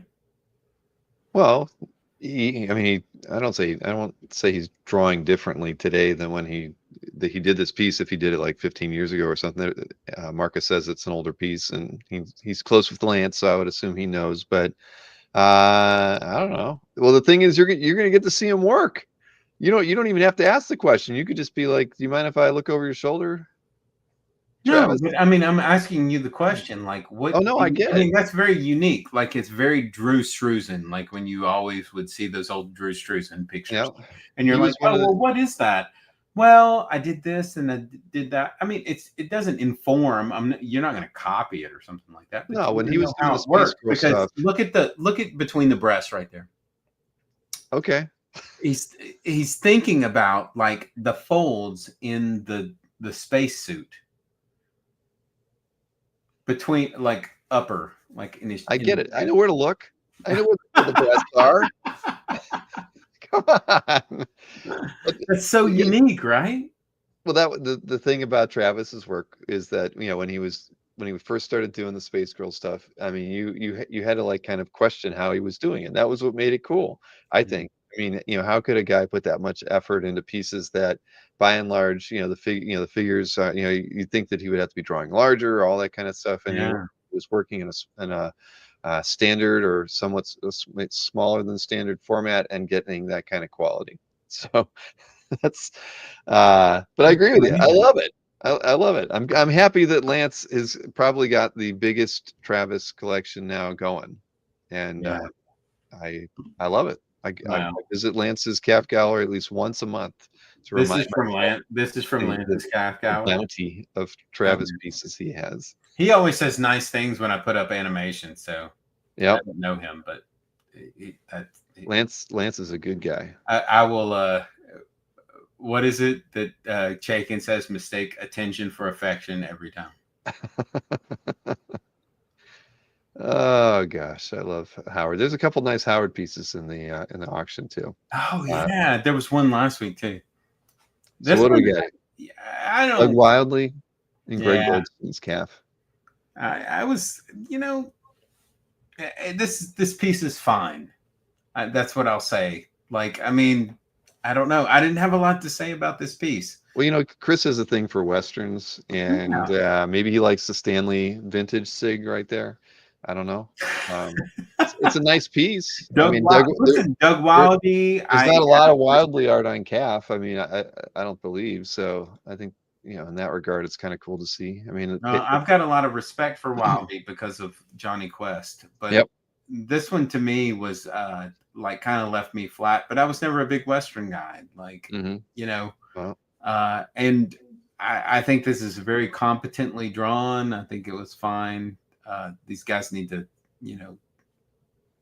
their pants are kind of loose.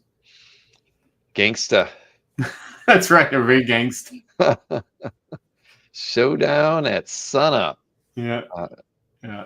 it's from So I'd be 19. so curious to hear what Chris. I'll have to ask him what he had to say Yeah, about. what were you thinking about, Chris? It's a good piece, and Oh, it's and it's fine. I mean, it's just kind of like, so okay. And Greg clearly likes Wildley's Atlas Western stuff, as he says this is the second one he's managed to acquire. So, we as collectors have our thing, right? Our niche. but also, And is this Greg's is Gunsmoke or something? I was never a Gunsmoke or a really Western person. So I don't know. I watched a lot of Gunsmoke growing up.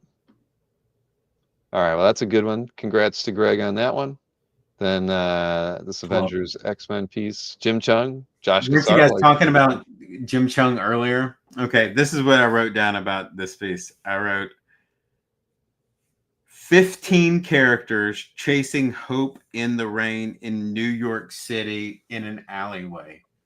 What the fuck? This is what it'll look like. I mean, what in the world? In the rain. Hell, In the rain. In the rain. I mean, like, what the thought? I think this is incredible. I think this is such great superhero artwork. Like, it is. It's amazing. Wolverine has water pouring down. Gambit has water pouring down. All of the characters, like everything's raining on them. Hope Summers is in the front, and she's in the foreground, and everything is detailed. Even the buildings in the background are detailed. Even Spider-Man with his balls coming at you, like every single thing is detailed and interesting. This is the legacy of Arthur Adams in comic books, and John Romita Jr., to my opinion. I love this so much. I think Jim Chung, I think he blew it away with this cover. And I think that to him, probably just another cover. But I think this is incredible. And whoever, like the person who posted this, like, congratulations to you, everything to you, because Pat L, this is the shit. That's a great piece. I don't, it is.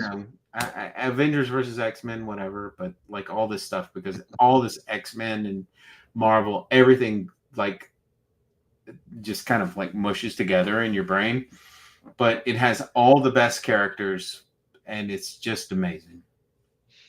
Rich Danny's Cap can use that shield as an umbrella, I think. So he's got that at least. So Pepe Larraz is another artist that. Okay, so this is and this is going back to what I was talking about with Batman. Mm-hmm. I mean, like Batman and Moon Knight, the design of these characters is unmistakable. Like any artist that gets to have fun with like drawing Moon Knight, like it's just such an amazing thing. Whether it's Neil Adams or Pepe Larraz or Chris Warner or whoever's doing it, like name me a good Moon Knight story. I don't fucking know. Like there's not one. Like like maybe Fist of Khonshu was kind of interesting for a minute, but like, or what Bendis was doing, they never really figured that out. But the design of the character is unmistakably great. Mm-hmm. I mean, and Pepe Larraz is an incredible artist. Like he takes what Eminem, in my opinion, Eminem was doing in the like 2010s, and like adds that Lionel Yu to it, like kind of like these little lines. I think he's great. This is an interesting piece because it uses all of the mythological things, like the Egyptian mythological stuff about Moon Knight and him kind of like, I mean, it's kind of like, what's he doing? Like this? Is he see presenting himself to us? But I don't know, he's striking a pose. Yeah, right. But all the creepy zombies around him really bring it together. So yes, and Kevich did make him his own. Yeah. I do. I have an early page by Bill. Thanks to Kazra. goading me on as all collectors do, and I don't regret it at all. Yeah. Happy to No, have it. right. It's one of the best. It's one of the best designs of comic book superheroes ever. Mm-hmm. He's a mummy's boy. All right, Mark Fong. We reserve those jokes. Well, that's a good one. Usually, well, we got a lot of people who tell jokes in the chat. All right, where are we going to? My 10 picks. I'll go quick. We got this is in Rom's collection, so he has a Rom cover, of course. Marie Severin. I picked it because it's Marie, actually, because there's just not enough Marie out there, and and I just thought I'm gonna pick. I don't think there's enough living tribunal out there. There's not. There's not. But come on, it's Marie Severin, drawn Rom, and if you're a Rom collector, you'd be happy to get a Rom cover, right, from this era. Oh, yeah. See, and we love. Stingray says we love Marie in the house, in this house. Exactly. Stingray, we know you do. But anyways, I thought this was cool, and I thought that there you go. Still can't believe. Yeah, that's the thing. The opportunity that we get as collectors sometimes to pick up stuff we never thought we could own. I just think that's awesome. Yes. Who inked it? I forget. Milgram inked this one over Marie. So congrats. No, very nice. Rom. Then where am I going for? Then okay, this is a piece I picked for the show graphic. I love everything Miko does these days. He's just again. How is that really a comic book cover? I know. Yeah. I mean, I love the characterizations on each of the Sinister Six there. I mean, they're just fun. I mean, it's just that Doc Ock is the most like insane Doc Ock I've seen in a long time. But they're just very visceral. I mean, tactile. I mean, Craven's awesome. But then Spidey, I mean, it's just fun. I mean, the amount of work that he did on the costume there just to give it with all the shading. I mean, my gosh, why? Amazing. But it works. Why not? Right? That's an incredible cover. I mean, rather than leave it all to the colorist, he's decided to do most of the heavy lifting. That is, and also like the not Mephisto. What's the guy? Mysterio back there. Yep. Yeah, that's incredible. Yeah, no, it's awesome. So that one. And also using the design, the Green Goblin design of that Humberto Ramos. Humberto, yeah. So and it's in Paul Pappas's collection. Congrats, Paul. Good job, Paul Pappas. Then Tim Sale, Hulk Gray. I like the way Tim drew the Hulk, and I just thought fighting Iron Man, knocking the heck out of him in a classic costume was just fun. I'd like to talk about this piece versus the last piece because I think this is pure comic book work, and I think the last one was and not to say Miko is not an incredible drawer, but like I think that this is pure comic work. Like it's telling a story. Like I think that's storytelling and like pure power, and probably 15% of the same amount of time. I don't know how long Miko took and how long Tim took, but I don't know. I don't know how Miko gets any work. I always think about that. I always traveling. How much time it takes. Right. No, but I thought this was fantastic. But I agree. Miko always seems to be in an airport, so I don't know how he gets these pieces done that he does. Yeah, I mean he's always traveling somewhere. He does a lot of shows in the U.S., so he's always flying back and forth. And it's like I don't know how he can do it because he seems to turn out like 5 covers a month, and they're all that level of detail. I mean, to me, it looks like a week's worth of work for each cover. Yeah, at least. Yep. So this is great. And I forgot to check. Ken Martin's CAF gallery. That's a beauty. Congrats on that one, Ken. Yeah. I mean, Tim Sale. Right. What more do you have to say? Yeah. Doc Ock did kind of look like Dan Foussey.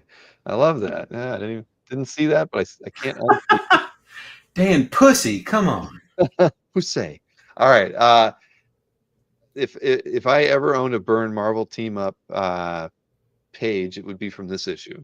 From the Tigra issue? With the Tigra and Craven issue. I always thought, I just thought it was, this is like that Byrne era that I love. The Yeah. early, the early X-Men stuff, the Marvel Okay. team up. For me, that's the Byrne that I really like. I like his like later stuff with like FF with Marvel and stuff, but to me, this is my favorite, and it's probably a bit nostalgia. I'm going to speak for John Byrne here and talk about that Craven in the third panel, and say he would not be proud of that pose right there. Yeah, that is kind of a weak pose on Craven there. Why is this? He's like doing a jitterbug or something. Also, like, where did the little kitty paws? You're making me not like this page. I picked it because I loved it. I would never. I mean, I'm sorry, whoever owns this. I will make fun of it all day for those little kitty paws over. Hey, you're killing me. He's got to go to the bathroom. Okay, see, Andre's got it. Is it officially my birthday? It is actually. All right, thank you, Instantly Film. It is now midnight. All right, and I still have beers in the fridge just outside my door. Anyway, I still love it. John Byrne from birth has been the greatest comic artist that ever lived. So yeah, we won't fuck around about it. But okay, regardless of Craven, those first two panels kick ass. So yeah, they do. I think it's awesome. So who is Dan Hunt Justin Porter? Congrats, Justin. I don't know Porter. that inker. Dave Hunt? I mean, I don't know him. Dave Hunt's amazing. Yeah, there's a book out. There's a book out there about Dave Hunt. Really? Because he's so good. Yeah. Okay. Send me a link.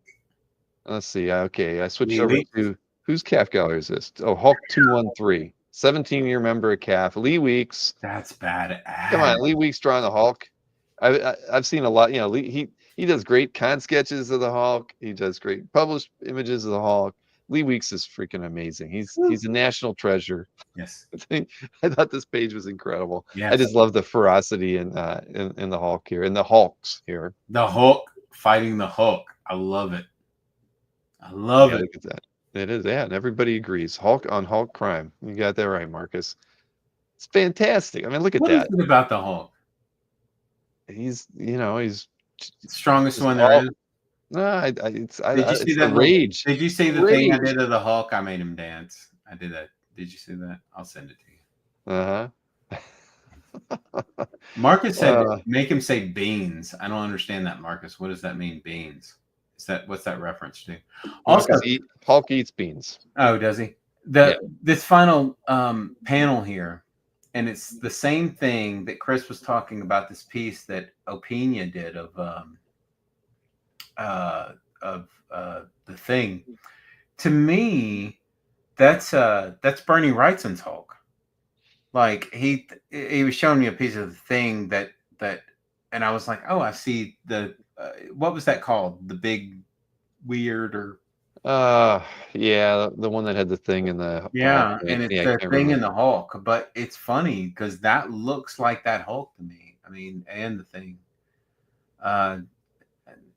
It's interesting that such a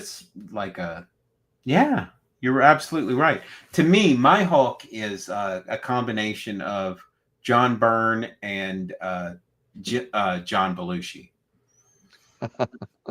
That's when I always see the Hulk. I see like John Byrne's Hulk and John Belushi's Hulk. So it's kind of like meaty Hulk. But that's completely Bernie Wrightson right there. I agree. Well, it's a beauty. So whoever Hulk 213 is, you got a good one here. And this was in our good friend Daryl's CAF gallery. Anytime you get a Lee Bermejo Joker page, it's worth featuring, and couldn't pass it up. I thought it was great. What? How does Lee Bermejo do that? But that's amazing. It's there's been a lot of pages of that come out lately, right? Of the Joker. Yes, Antoine. I don't know, really. I feel like I've seen a lot in Heritage or something. Like I feel like I've seen a lot of these come out, and I think they're every one. I mean, whether it's just cars and ding dongs riding around in cars, or the Joker cutting somebody's face or whatever. I think everyone is an amazing page. Lee Bermejo is what was in the water at Wildstorm at the time? Right? I have I no mean, J. idea. Scott Campbell, But Travis Charest, all of them want to be Jim Lee. All these guys that want to be Jim Lee, they all come in there. But you look at them, even Brett Booth now. Brett Booth is an amazing cartoonist and an amazing artist. Like he's bringing it like never before. Like all these guys, they all came out of Wildstorm. Tom Coker. yes. Yeah. Yes. But Bermejo, I just the way he thinks with the how he's going to handle his where he's going to fill in the blacks and all that kind of thing. I just think he's a very interesting eye. I've seen him do con sketches where he literally just draws all those outlines like these like in the rear view mirror there, that just the line on the cheek. To him, that's just drawing an outline around it, and he'll literally work the whole drawing like that. And I've just never seen anybody quite work in that manner before, where he lays out these shapes that seemingly don't, they shouldn't make a Trans Am, but they end up making a Trans Am. It's just the way he approaches stuff is just Confident. it boggles the mind. Yes. But congrats to Daryl. Good pick, Bill. Thank you. Oh, and he didn't even ink it. No, I saw this one. What did you think of this book? You remember this book? I do remember the book, and this is in Nick Verrucci's CAF gallery. I just like this one. I love the color, cover layout. I love the huge question mark, the city drawn in it, a great square off scene between the. I feel like I commented on this. Maybe I didn't, but I just liked it a lot. I think it's a well designed cover, and so good. it's an Ordway piece, but I love it. I'm looking at it now. I think it's amazing. First glance at it, I would have thought Gibbons, but no, Ordway. There was some Gibbons in the weekly Heritage auction. Nothing I knew about, but 2 pieces by Gibbons. Weak photo. Oh, come on, Marcus. Give Nick a break. This is a beautiful piece, and it's Nick, this is a your shit, man. Where's Marcus is right. Come on, Nick. Look at that. We can still zoom into it. Look at that. That's fantastic. I love it. That's really, really nice. Congrats, Nick. This is a good one. It's extremely memorable. All right, Uko Smith. This is Fifth Element character. I like Uko's stuff. I love his choice of colors, and he was a lot of fun to talk to at OAX.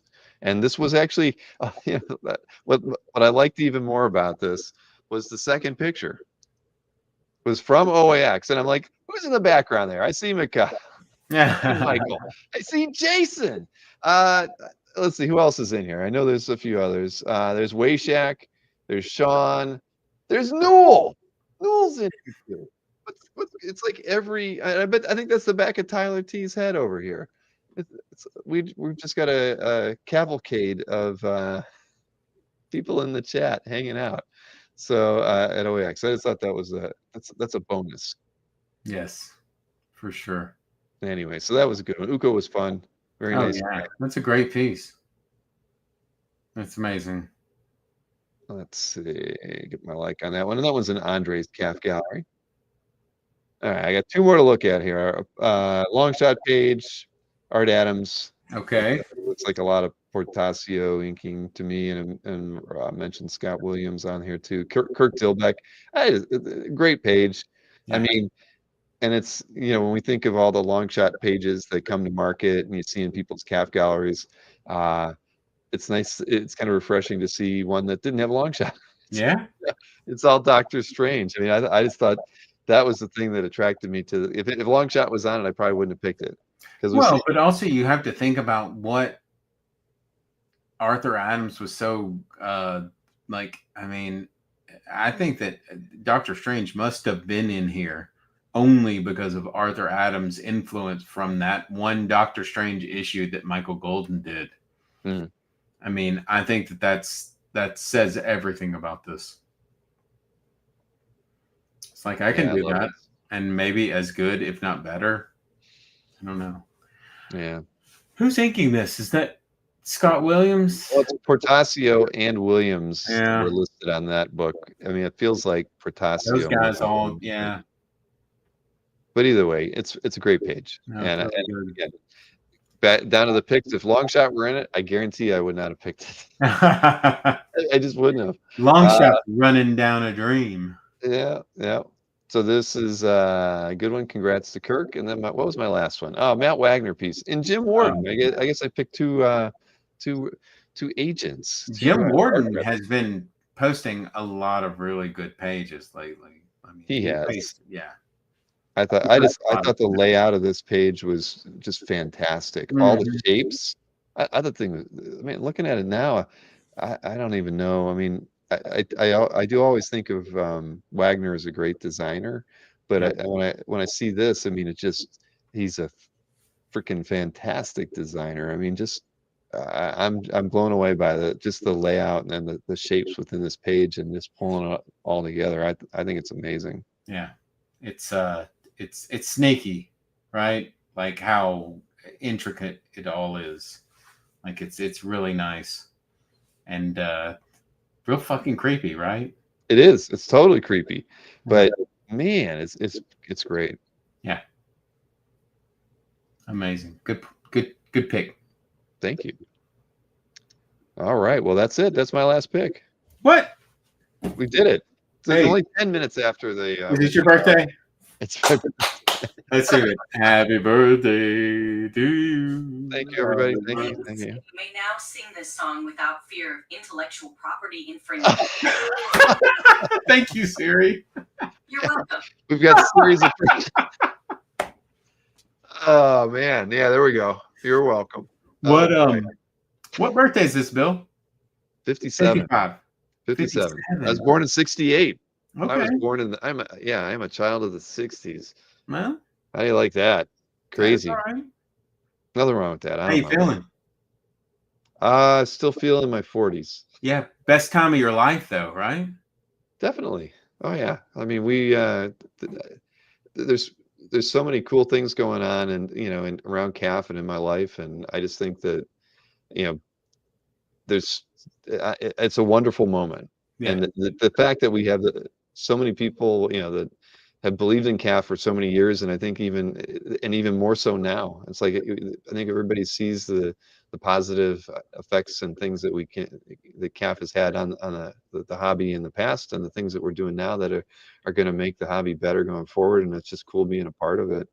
I couldn't be in a better spot in my life to feel like I'm contributing, and I didn't, for the first 17 years of CAF, before the live streams and stuff, I didn't feel I was doing much of anything. But the last 5 years have just meant a great deal to me. And it just, I don't think in 30 years I'll still be doing these, or working this hard, but I feel like, hopefully we'll be dead by then, but I think, well, I hope not. Let's do it. Or maybe, what I hope I have 30 more here's what I was years thinking, in me, Bill. but I always working this think that hard. we'll be at some point where we're like just having dinner parties every night and like That's where I want to be. doing this to somebody else, and then we'll just be sitting in some kind of retirement village, maybe near where you are right now, like having these kind of conversations, and like maybe in a hurricane bunker or playing golf or something. I can't express how important what you've done like for all of us. I wouldn't know some of the best friends that I have right now if not for what you have done with CAF and for these things. And maybe it was because of, everybody always talks about like great things coming out of bad things, like the so many people died during the pandemic, and it's heartbreaking.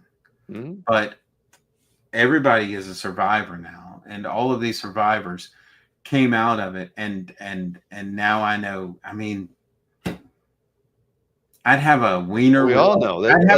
I'd have a wiener with about Marcus. all this. To me, the best thing about all this is the fact that I think all of us exponentially grew our friend base, right? I mean, and Sure. it was in large part due to the streams. But the thing is, we all knew each other before that on CAF. It was just something clicked for all of us, and it was cool. It was fun, and it still is fun today. Yeah. You know, and now we have Well, OAX, and we have I will all these. say on behalf of everybody that's out there, thank you. I mean, we I all appreciate that. You know that. I mean, I that. think, you know, we're all like motivated by the fact that uh, there's just so many fun, beneficial things in front of us that we all kind of get to work together on. And you know, and it's just great. I mean, I get to work on the app. I get OAX. We got Cal in 4 weeks. There's so many fun things going on, and it's like you know, you just want to. I want to make sure every one of them is better than the last thing that we worked on. Well, You know, and all the shows that you're doing, all of this other stuff, and just comic art fans. That's what we are, right? yeah, that's true. It's based. It was based when there was about a dozen different names that we had for the site, and then we're going to end this. And I have them written down somewhere. I have to go back and look. But Chris Haggard and I debated for about a week because we had kind of set all these names aside, and I was just like, "It's comic art fans, man. That's what we are." And like that's what we call it. We call it what we are. You know, we had like esoteric names, you know, dumb stuff that was, you know, just kind of way out there. I'm like, I'm going to call it what we are, and you know, and just stick with that. Yeah. And that was like before there was like, you know, where people were throwing the word fans and domain names and business stuff. And I was just like, that's it. That's the key.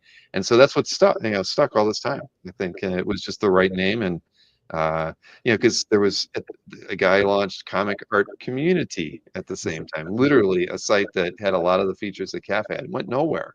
Name was wrong. It just didn't have, I don't know. There was a lot of things, you know, it had a lot of things that were similar to CAF, but not didn't have the right Or name. maybe they didn't have enough people with April birthdays. There you go. That was probably a part of it too.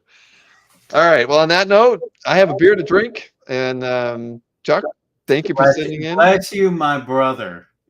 We all appreciate you. I'll speak for all these dipshits in the chat and say we all love you, appreciate you, and happy birthday, my brother.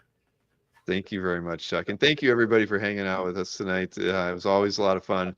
Don't forget, I've got tomorrow off, but we have the show with Joe Phillips on Saturday. Even if you don't see any artwork you want to pick up, pop in, do a super chat. Anything that gets donated during the show will be given to the Hero Initiative on Joe's behalf and given 100% to Joe to support the things that he needs taken care of in his life. But it'll be a fun conversation.